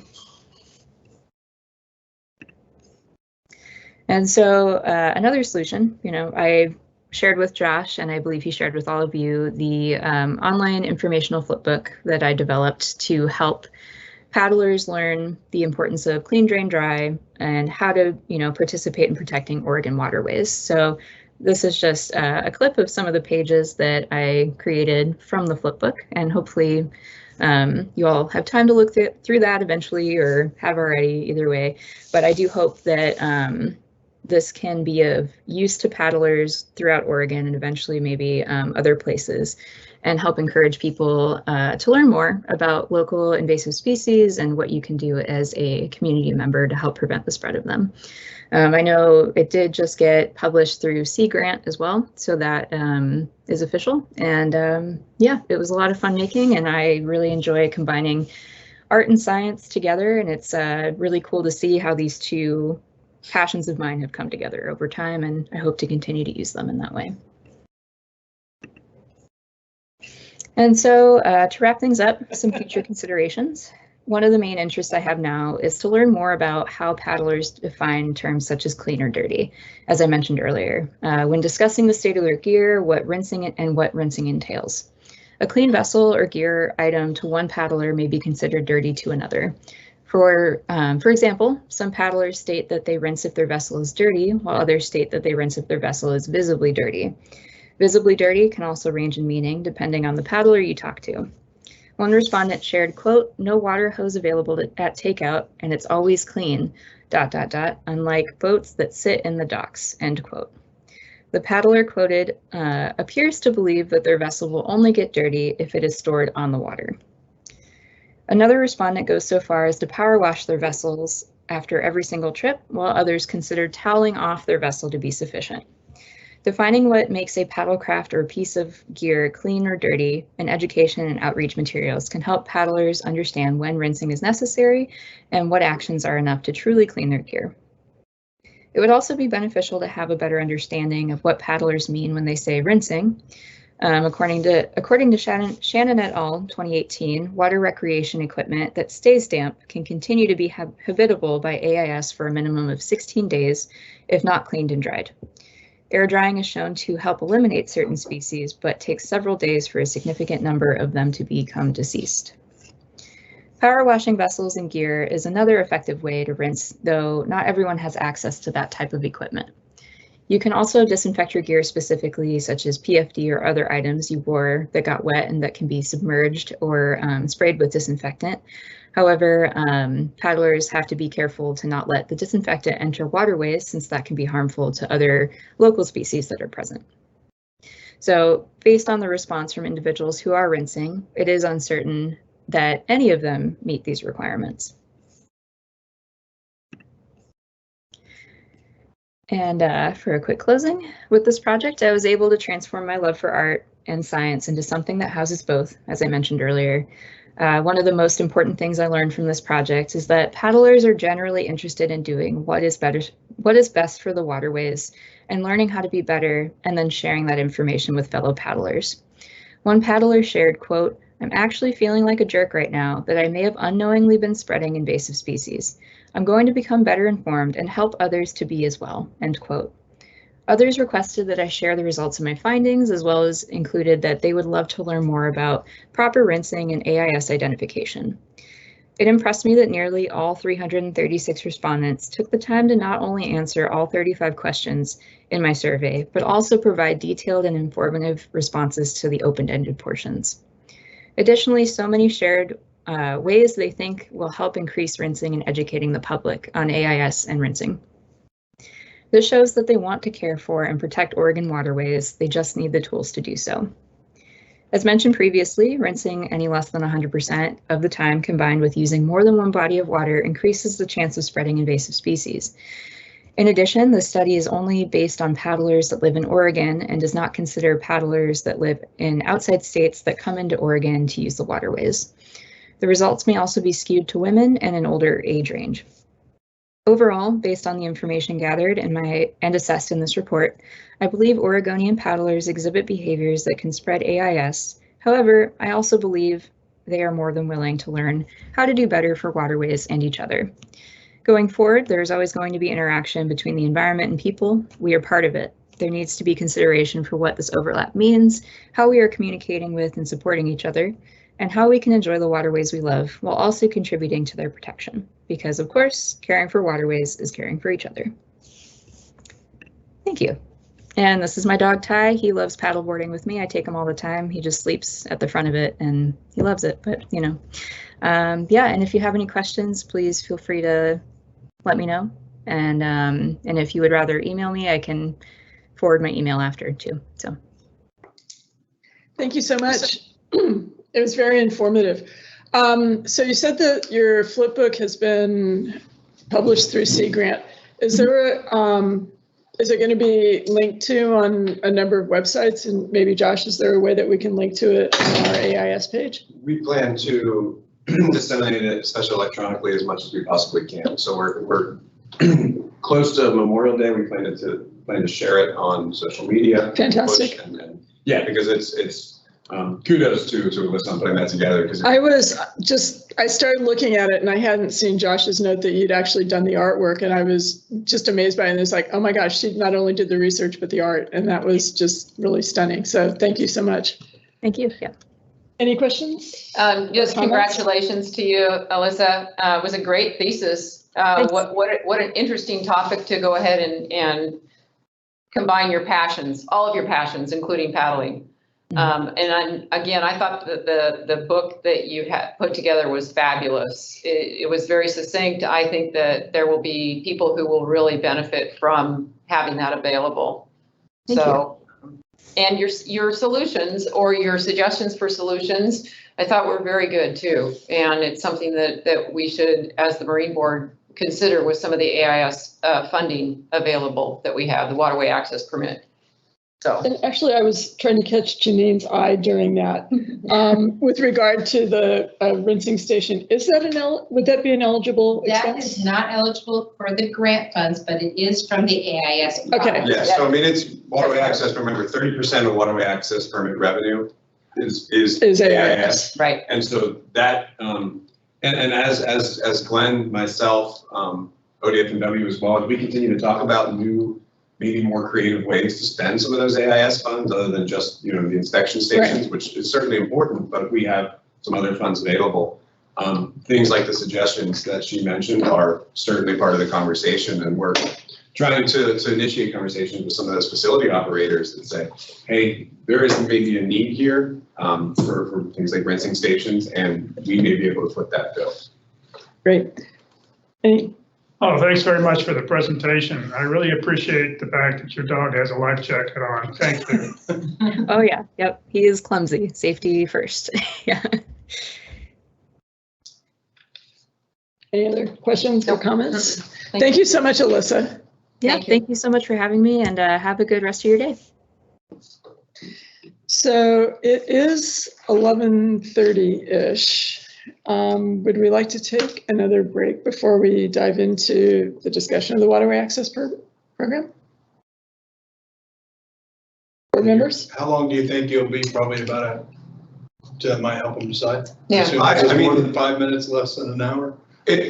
I expect this to be a 20-minute item, would be my guess, because So it's depending on how many questions, most of the material is presented to you in the board book. I just Right. want to make sure that it's up to you, Chair Jackson.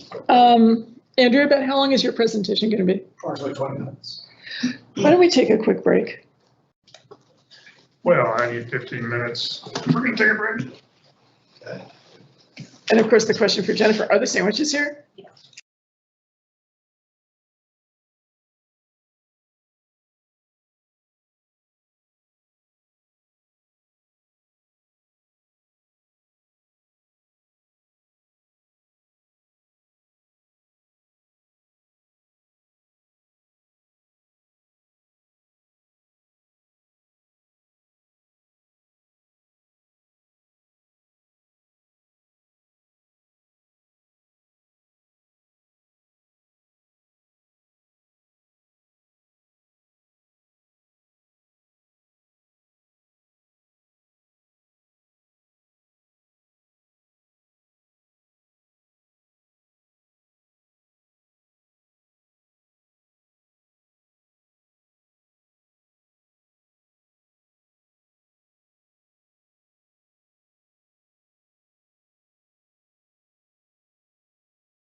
We are back and we're moving on to item D, Waterway Access Program Update with Josh Mulholland.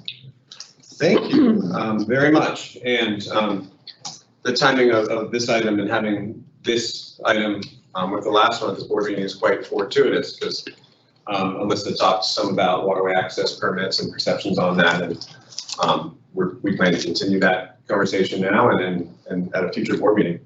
So at this time, exactly 4 years ago, Marine Board staff, me, and some others, I was very new in the position, were pushing Senate Bill 47 through the legislature. That bill ultimately passed and created the Waterway Access Program in the agency. But as you see in the timeline that's provided in the board book, work on this concept had been underway for years, since the mid 20-teens. Since then, the agency has been, well, since the bill passed, we've been settling permits, we've been funding projects, and we've also been compiling some data on the permit, compliance with it, and things of that nature. So this agenda item is primarily a primer for a work session that we have on the schedule for the June meeting in Newport. At that meeting, we expect to have a pretty good discussion on how we might grow the Waterway Access Program in the future, given that it is now no longer in its infancy and we've collected enough data and other information to inform potential improvements that could be made. At this point, at this meeting, my goal is to make sure that you, the board, have the information that you need to inform the discussion happening in June. I've provided some summary statistics in the board book today that I'm certainly happy to delve into more. I have some of those on slides available that we could bring up if that's helpful. But I don't have a formal presentation on that. To briefly summarize the things in the book, the Waterway Access Program revenue was nearly $2 million in the first year of the program, which was 2020. And then it has been roughly 1.5 million in 2021 and 2022. I would say early indications. Now this is very early in 2023 to make any strong guesses, but I think we can expect something in that 1.5 million realm in 2023 if current trends hold. According to our law enforcement partners, compliance has been relatively good, although as they step up enforcement, as this becomes less and less of a new thing, we are seeing a slight decline in compliance rates as noted by our law enforcement partners. I also provided you some other information on non-motorized contacts by law enforcement to put waterway access permit compliance in context with some other carriage requirements, for example, like life jackets. I also, in the book, put a list of all projects that we funded, at least in part, with waterway access dollars. It's truly kind of awesome to see all of that comprehensive list, given that, I mean, truly, this is still, we've been issuing those for just a couple years, and we've already been able to do a whole lot of awesome work with the waterway access funds. You'll see that we've spent just over $2 million in waterway access dollars so far as part of that grant program. And that has supported projects that, when you add up all the costs, are over in excess of $10 million. So it's really a testament to the great work that this program can accomplish. What I'd like to get now, other than just to start this conversation and make sure that we can, really have an informed discussion in June, is to ask you, the board, what else between now and that meeting in June can I do to inform potential suggested changes to the program? You have some summary stats in front of you now. There's certainly other things that we may have at the agency that I can get, but we also have some other means at our disposal that I could use. We've become pretty proficient with surveying folks. I mean, some of the statistics that you just heard from Alyssa may inform things going forward. So we have the ability to reach out to voters that we have contact information for to ask some questions, as well as non-voters. It's sometimes a little more challenging to get a whole perspective that way. But really anything else that I can do any questions that I can answer now. And I also did provide in the board book all the applicable rules and statutes regarding the waterway access program. I'm not at this point suggesting any changes to any of that. I'm just saying if we, as an agency, come up with a concept to make some changes to the program, changes to rules could be suggested. A legislative concept in the future for a 2025 or 27 session could be on the table. I just want to make sure that all those things are at the board's, what's there currently. So with that, Chair Jackson, I will. Thank you. Continue. Speaking from my own interest in this, one thing I do think we do need to look at as a modification of the program is the issue of events. And I know that both yourself and Brian have been working really hard on resolving one particular situation at a particular site for multiple events this year. But I think it's going to be something, again, of educating event sponsors that this is a rule and finding a way that we can maybe make it easier for them to comply. One perception I have is certain parts of this, I mean, again, it goes back to some of Alyssa's stuff and education and understanding, but I would love to see an overlay of geographic purchases of AIS permits superimposed with law enforcement warning, citation, contacts related to waterway access permits. And is there higher compliance in one part of the state over another? And is that a place where we need to step up our education? So those are right now kind of the two things that are coming to my mind. Chair Jackson, I do have the data for the geographic purchases. I'll probably ask Joe Severson to help me put that onto a map, but because everyone that purchases a permit through either us or through ODF&W's online system, they provide zip codes. So we have some pretty fine data for that, and I'd be happy to present that in June. Thanks.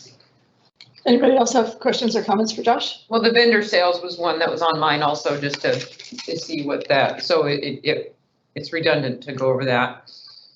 The other thing that I think would be interesting is how liveries deal with it. Deal with the education portion of it and also compliance.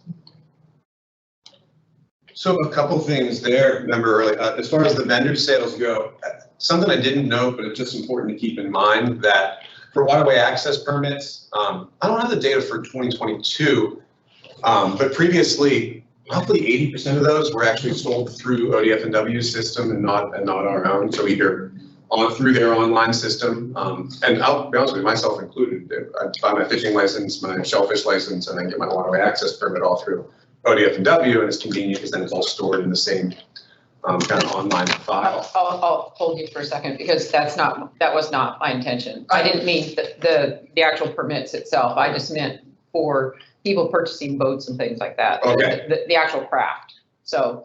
Okay, thank you. I apologize. Still, my point was one to consider that most people go through ODF&W, which is fine. We partner with them. Yeah.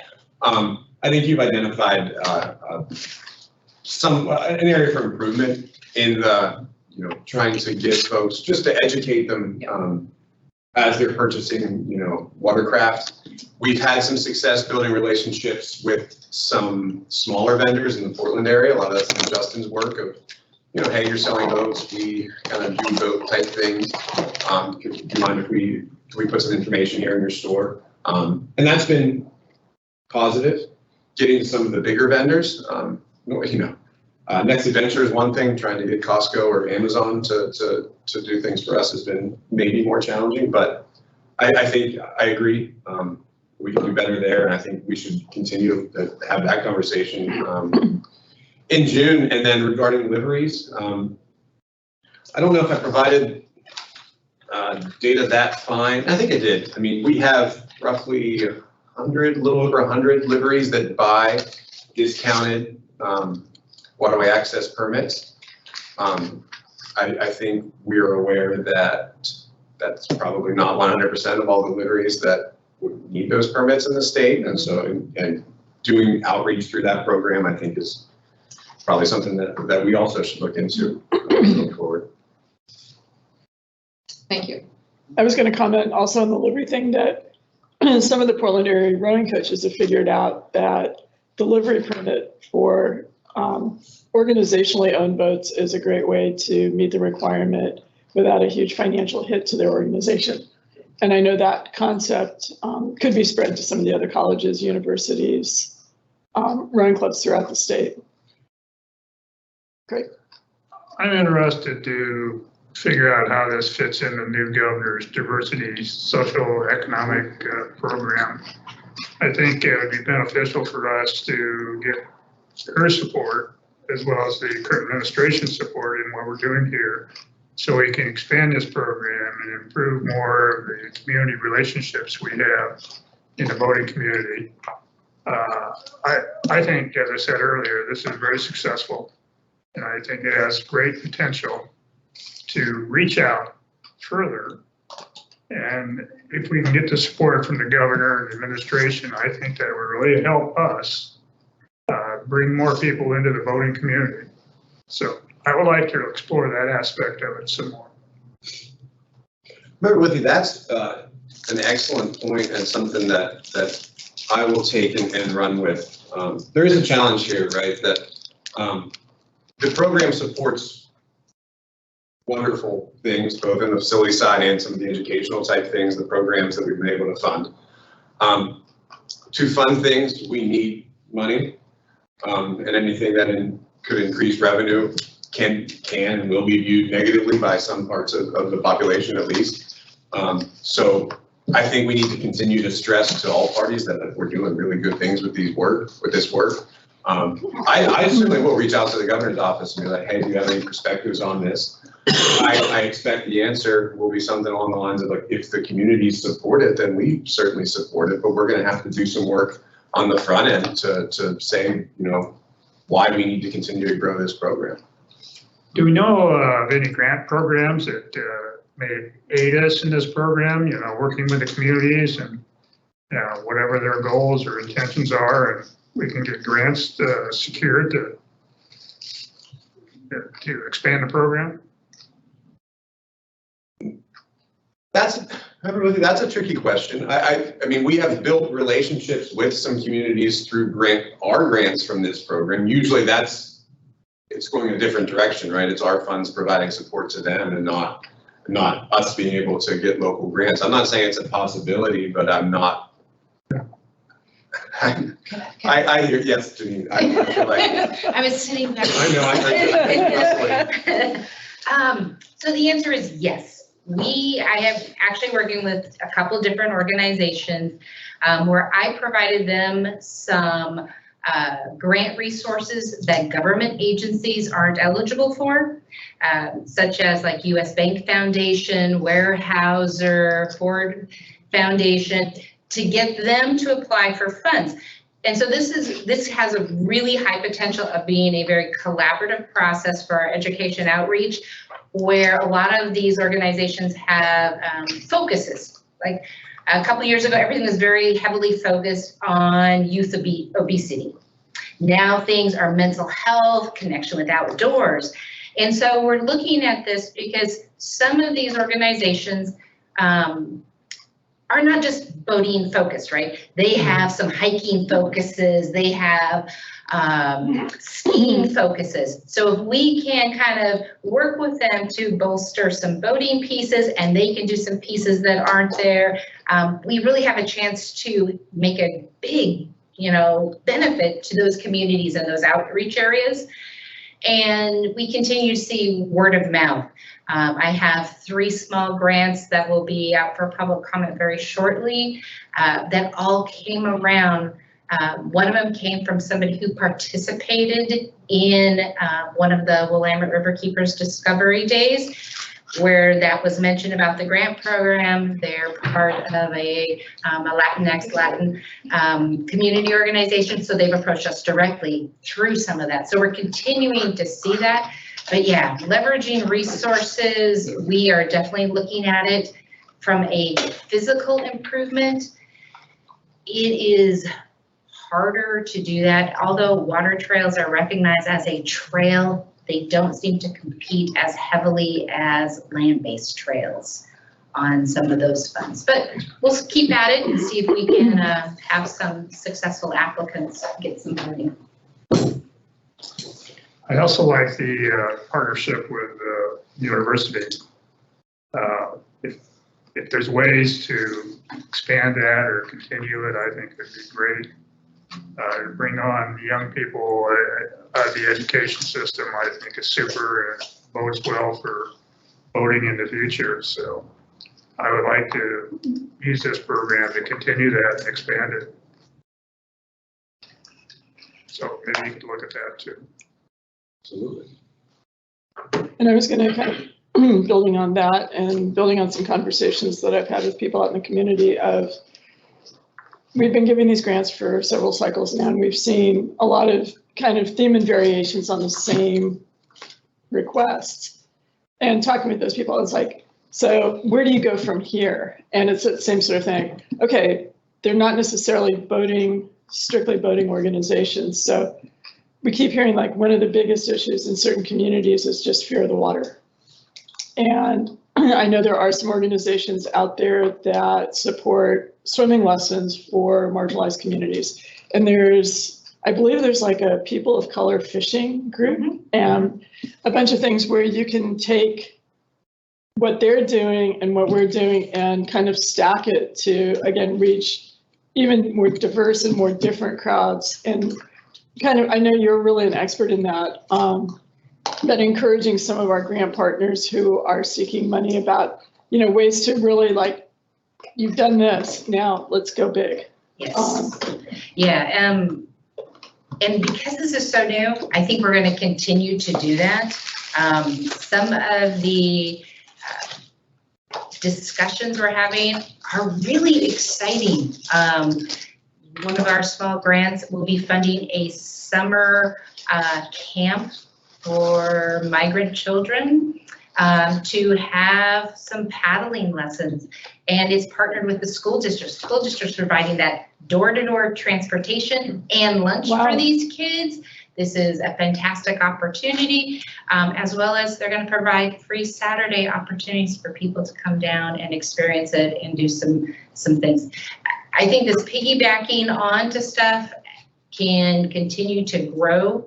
It's exciting. It is really exciting because we're also going to be outside of the Portland metro area for some of these opportunities into some communities. So I'm excited. This is fantastic, these connections that we're building.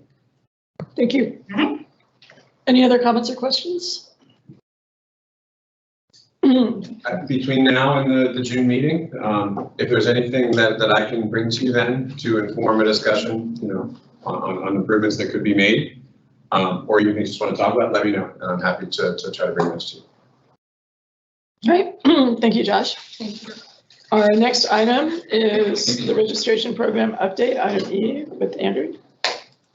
Chair Jackson, if I could just by way of introduction of this topic as Andrew gets settled in. Andrew joined us about a year ago and has just done a phenomenal job engaging with the registration team that was already doing great work. And so I had proposed that we do this just because registrations is such an important part of our organization. And the team's really been doing some incredible things and has some good things coming up in the future. And it struck me that we just hadn't given a lot of the current board members an overview on our registration program because we talk so much policy, and registrations is kind of our front door. So Andrew's done a great job, and I think you'll be really impressed with what he shares about what he and the team have been doing. Thank you. Chair Jackson, members of the board, for the record, my name is Andrew Pop, Registration Program Manager for Oregon State Marine Board. And I appreciate the time to present about my program. Let's see if I can remember how to do slideshow. Andrew, can you go right here? Really Got it. Thank you. Thank you.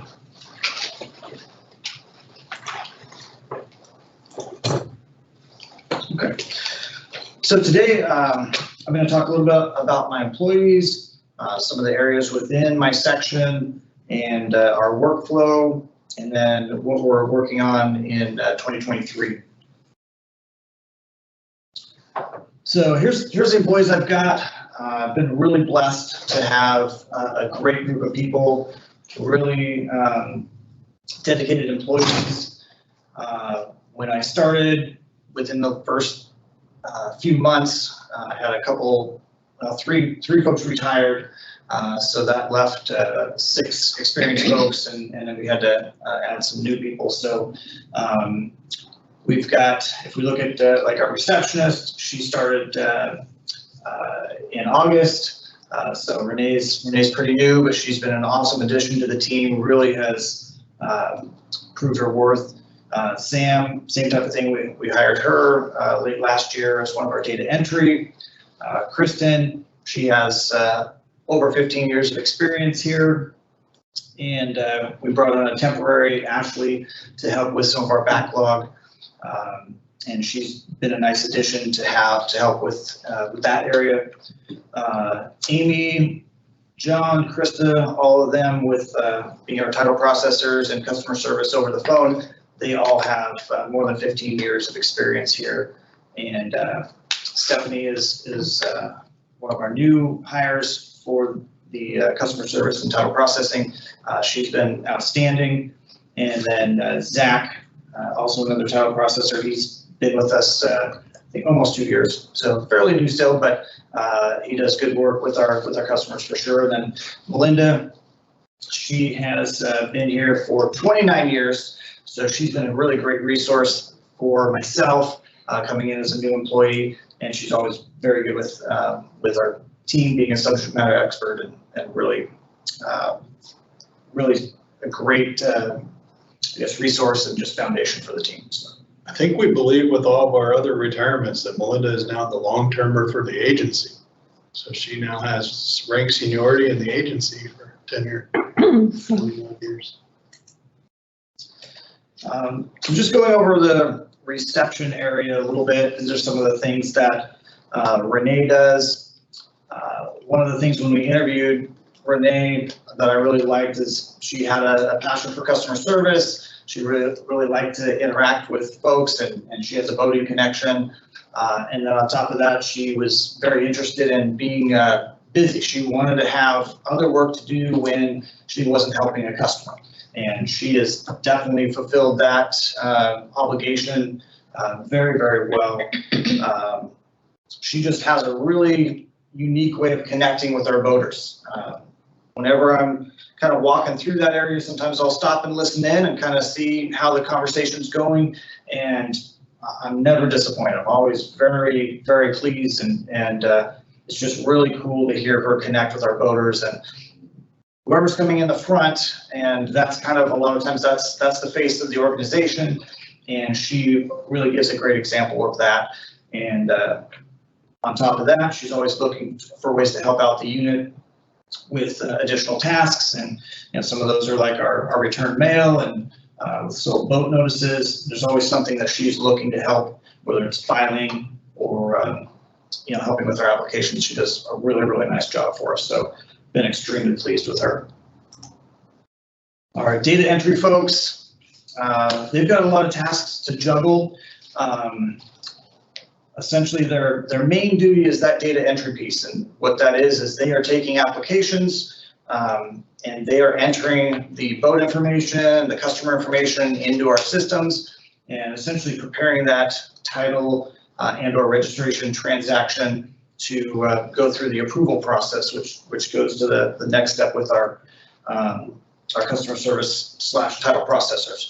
So they're getting the transactions prepped and ready to go. So the more data entry that they can do, the less data entry that our title processors have to do themselves. So that really, if they're freed up to do a lot of data entry, that speeds up the process of our titles and approval for titles. So a couple of the things that we're working on right now in terms of trying to free them up, printing the titles, remember earlier mentioned some work with P&D, and we're going to work on getting that. I'll talk a little bit more about that later. We're going to work on having them do some more of our printing. Right now they're doing some of our scanning.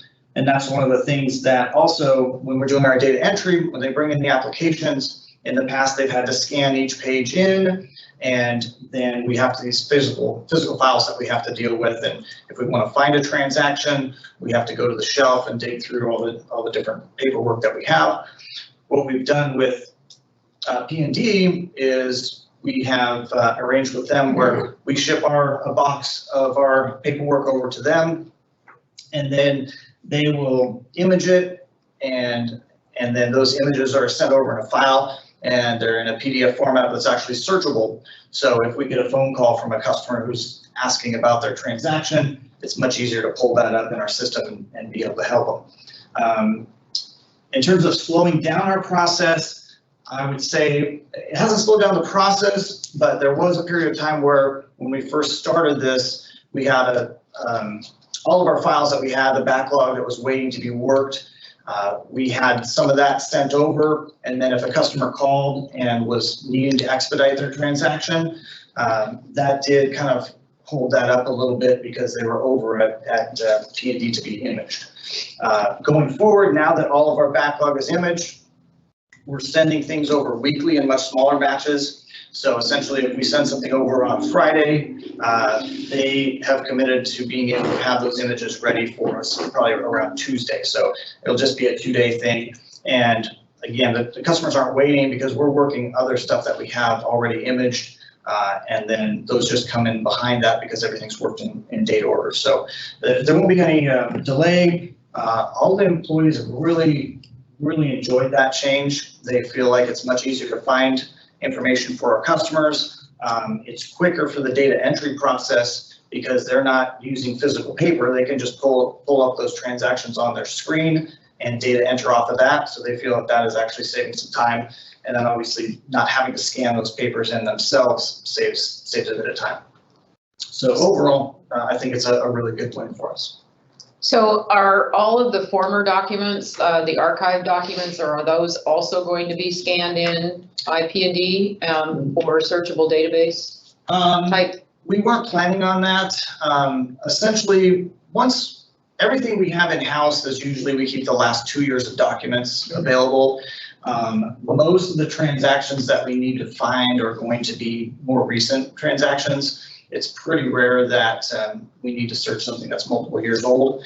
Right now, we have an arrangement where we box these up and we ship them over to for storage, essentially at archives. And then if we need to find an old transaction, we essentially fill out an application to get that from them, and then they deliver it over.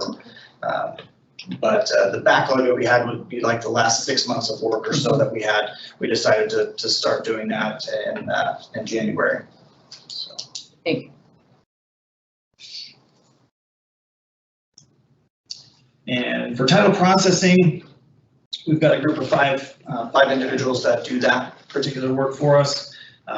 They review and approve all the registration and title applications, in addition to phone-based customer service. So when someone calls the Marine Board for help with something, they're going to get one of these 5 folks.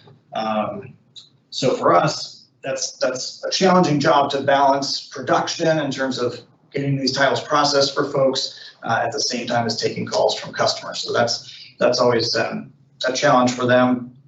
And then for a while, they were helping out with reception when we lost our receptionist. That was the biggest challenge for us in terms of last summer, trying to have enough staff available for title processing when we were down a few people. But now that we're back at full strength, we can keep them in the back doing more of the title processing, and that will help speed things up.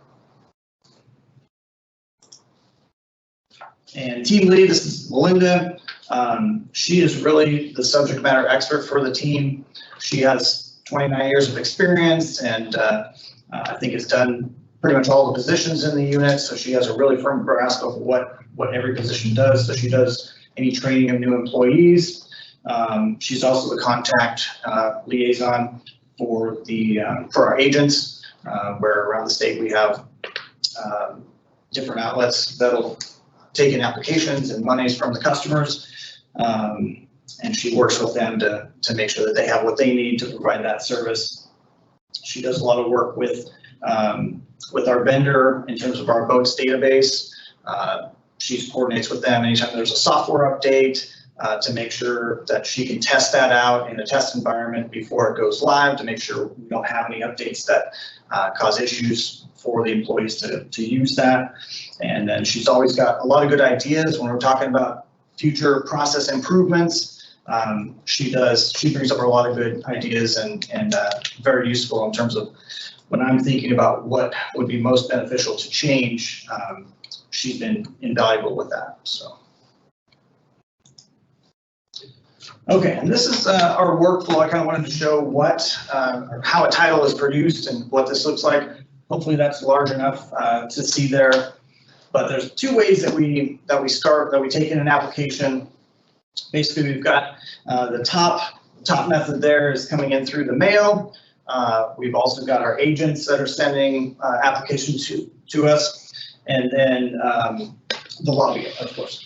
And then online applications is a little bit of a separate process. We like to encourage people to do the online process because it saves us a lot of time and which results in a quicker transaction process for us. So at the top, when the mail comes in, the lobby agents, our data entry operators, they batch that up into respective batches so that we know which work is coming where. They sort out the registration only, like the renewals. They can actually process them on their own. They don't need to go to approval process through our PSR4s. And then they go through and they print the documents and then get it ready to mail out to the customer. So that's another area we want to work with P&D is to see if they can take over more of our printing so that it frees up, again, the data entry folks to do more data entry instead of some of these other tasks. The other part of that is basically we have a stamp that they'll stamp every transaction with a number and a date. And then the customer's check that they've used, they stamp that on the back of the check, and that allows us to match those up if we need to find a transaction. The customer can tell us, what number's on the back of his check, and then we can go ahead and find that in-house. It makes it much easier for us now that all the documents are imaged, because we can locate that much more quickly, excuse me, than in person when we're searching for a physical file. After that, then it goes to our data entry folks, and they will enter, like I said, the customer information, the boat information, and prepare that title to be reviewed by our title processors. And then it gets to our title review stage. At that point, they make sure all the legal requirements are met. Do we have all the correct signatures? Do we have the correct paperwork that we would need to title this into the new owner's name? And if we do not, then we'll send the customer either a letter, or if we have a phone number on file for them, we'll try to get a hold of them via phone, sometimes through email, to see if we can work with them to resolve whatever that deficiency is. Sometimes it's money, sometimes they don't have the correct bill of sale. The legal path from the previous owner to them isn't quite met for us to approve a new title. If everything is good, then it just gets approved, and then it goes over to our data entry folks to print and get ready to mail out to the customer. Now, if it's an online application, all the steps before we get to skip because the customer has entered all that information into the system themselves. So essentially, that data entry part is not needed. The customer also scans in the images themselves. So we do at least have that if when they mail those to us, if they happen to get lost or something of that nature in the mail, then we've got at least what they sent to us. A lot of times the images aren't they're certainly not archive quality, and they're not, sometimes they'll forget to scan the back of the title, that type of thing. So it's they're not really fit for our use indefinitely. It's just kind of a placeholder. And then with our new system, we're having those imaged after we receive the documents. And then it just goes through the standard steps. So that's again, the online process is much quicker and easier and saves quite a bit of time for us.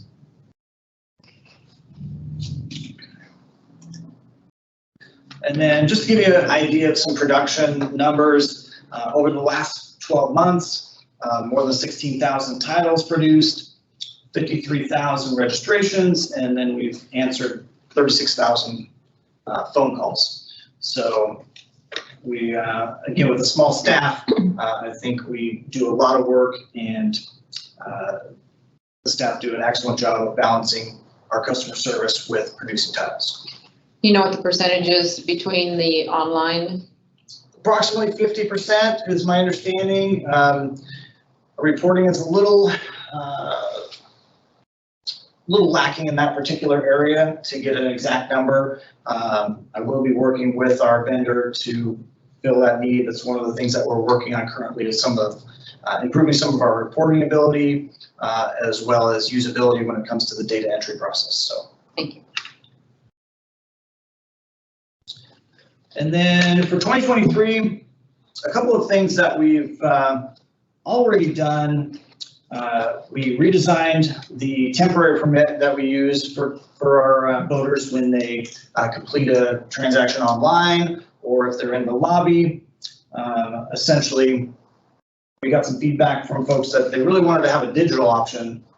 They didn't want to have to print out this piece of paper and carry it with them, and a lot of comments about paper is definitely not waterproof, and it just was very inconvenient for them.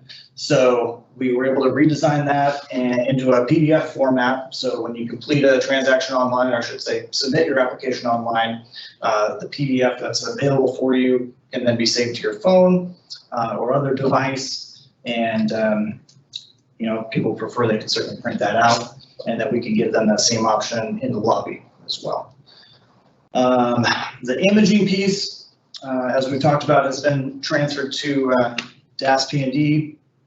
They've been a really good partner with us, very customer service oriented, very eager to fill our needs and work with us in terms of how we want the file names saved, and just very receptive and very communicative when I'm working with them. So that's has me hopeful that we can continue to work with them on not just the imaging, but more of the print side as well.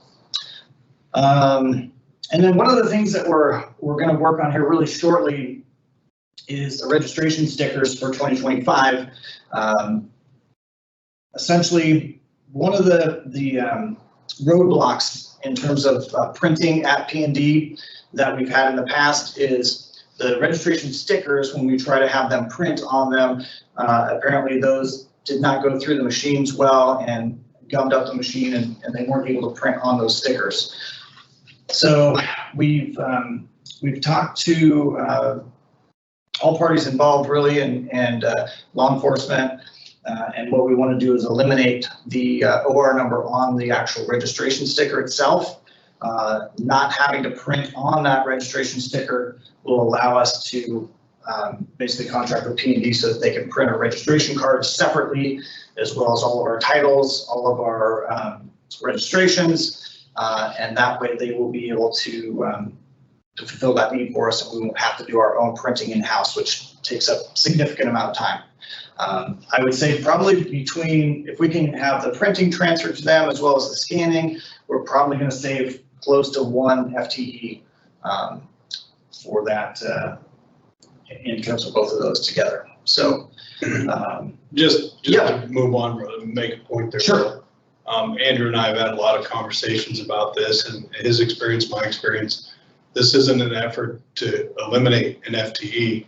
This is an effort, if you think about the production stats that you just saw, this is a unit that does everything they can do every day to stay caught up, and us trying to help them. So we don't have plans to eliminate an FTE. This is just Good point. An example that Yeah. they're all doing extra work right now. You're gonna repurpose them. Yes. Pretty much, yeah. And, really, we needed to bring on a temp to help with the, some of our backlog. So once we finish transitioning in both of those areas, I'm pretty sure that need will probably go away for us. We'll just have to see how that goes as we continue on, but that's kind of the hope, is that will save us enough time where we wouldn't need to bring in a temporary employee. And then updates to boats program. The data entry process in the boats program is pretty lengthy. It's not super efficient. There's a lot of need to re-enter information that we already have, such as if a boater already is in our system and they're applying for a new title, the data entry folks have to type all that information in, even though we still have that. We already have that. Same thing with the boats. If that boat has been owned by someone else previously, and now it's being purchased by a new owner, even though we have all that boat information, they have to enter that in themselves again. So we're working on a program to essentially eliminate the need for that, which will speed up our data entry process quite a bit and save us a good amount of time and be more efficient in that area. Andrew? Yeah. There's an element of the boating community that has a very tough time keeping their decals and numbers on their boats. The inflatable motorized boating community, if you're taking an inflatable out and you're deflating it all the time, you can't keep those numbers on and the decal on. Sure. So it'd be nice if we come up with an alternative to support them. Okay. I know that I've heard of best practice from a couple of folks in the agency here of having like a placard where you're sticking that registration sticker onto like a plastic placard or something of that nature, and then securing it to the boat and making sure it's visible and hanging over the side. But we can certainly kind of look and see if there's a better option than that, because that's probably not super convenient for folks.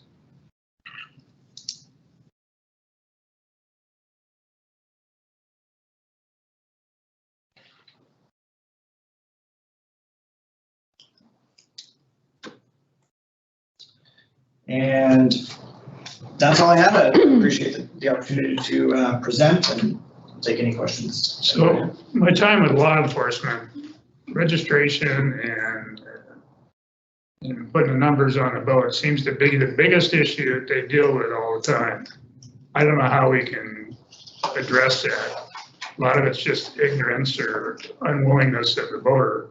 Sure. But, one of the suggestions was we issue the entire registration numbers and decal on one sticker, so they don't mess up how they're arranged and stuff on the side of the boat. I don't know that we can ever do that, but. In terms of like the OR number on the side of the boat? And OR number and the registration? Maybe, they're supposed to be organized a certain way, right to left, left to right. Good point. They seem to always screw it up. Yeah. Andrew, maybe talk about the work you're thinking about when the stickers go out, redesigning some of that. Good point. Yeah, we have recognized that the directions that we have for helping voters to get that correct is maybe still not as clear as it could be. We've found some other states have some really, I don't know, I like those a lot better in terms of how they're presenting that information to voters. So when we make this transition to having our stickers, essentially they'll come already pre-printed with a control number or inventory number. When we go down that path, also having a redesign of the back of the sticker paper for better information for the voters. I was going to say there's some people that intentionally put their stickers on Poorly. inappropriately. Mm-hmm. There's a certain number of boats on the Willamette that have dark hulls and have even darker numbers. Oh, so the whole contrast thing is pretty much intentionally done. Yeah, I think the biggest concern for law enforcement is just people having current registration. And if we can make things easier in that regard, then we're always looking to do that for folks. Thank you so much for your presentation. Any other questions or comments for Andrew? Chair Jackson, my comment would just be, I know when I'm out and about, I frequently hear about how great our agency is to work with. And while we have a lot of staff here that do a lot of great work, they're frequently talking about their interactions with registration. So a voter, if they talk to us at all, is usually going to talk to registration. Yeah. And they really do some great work down there with such a small team.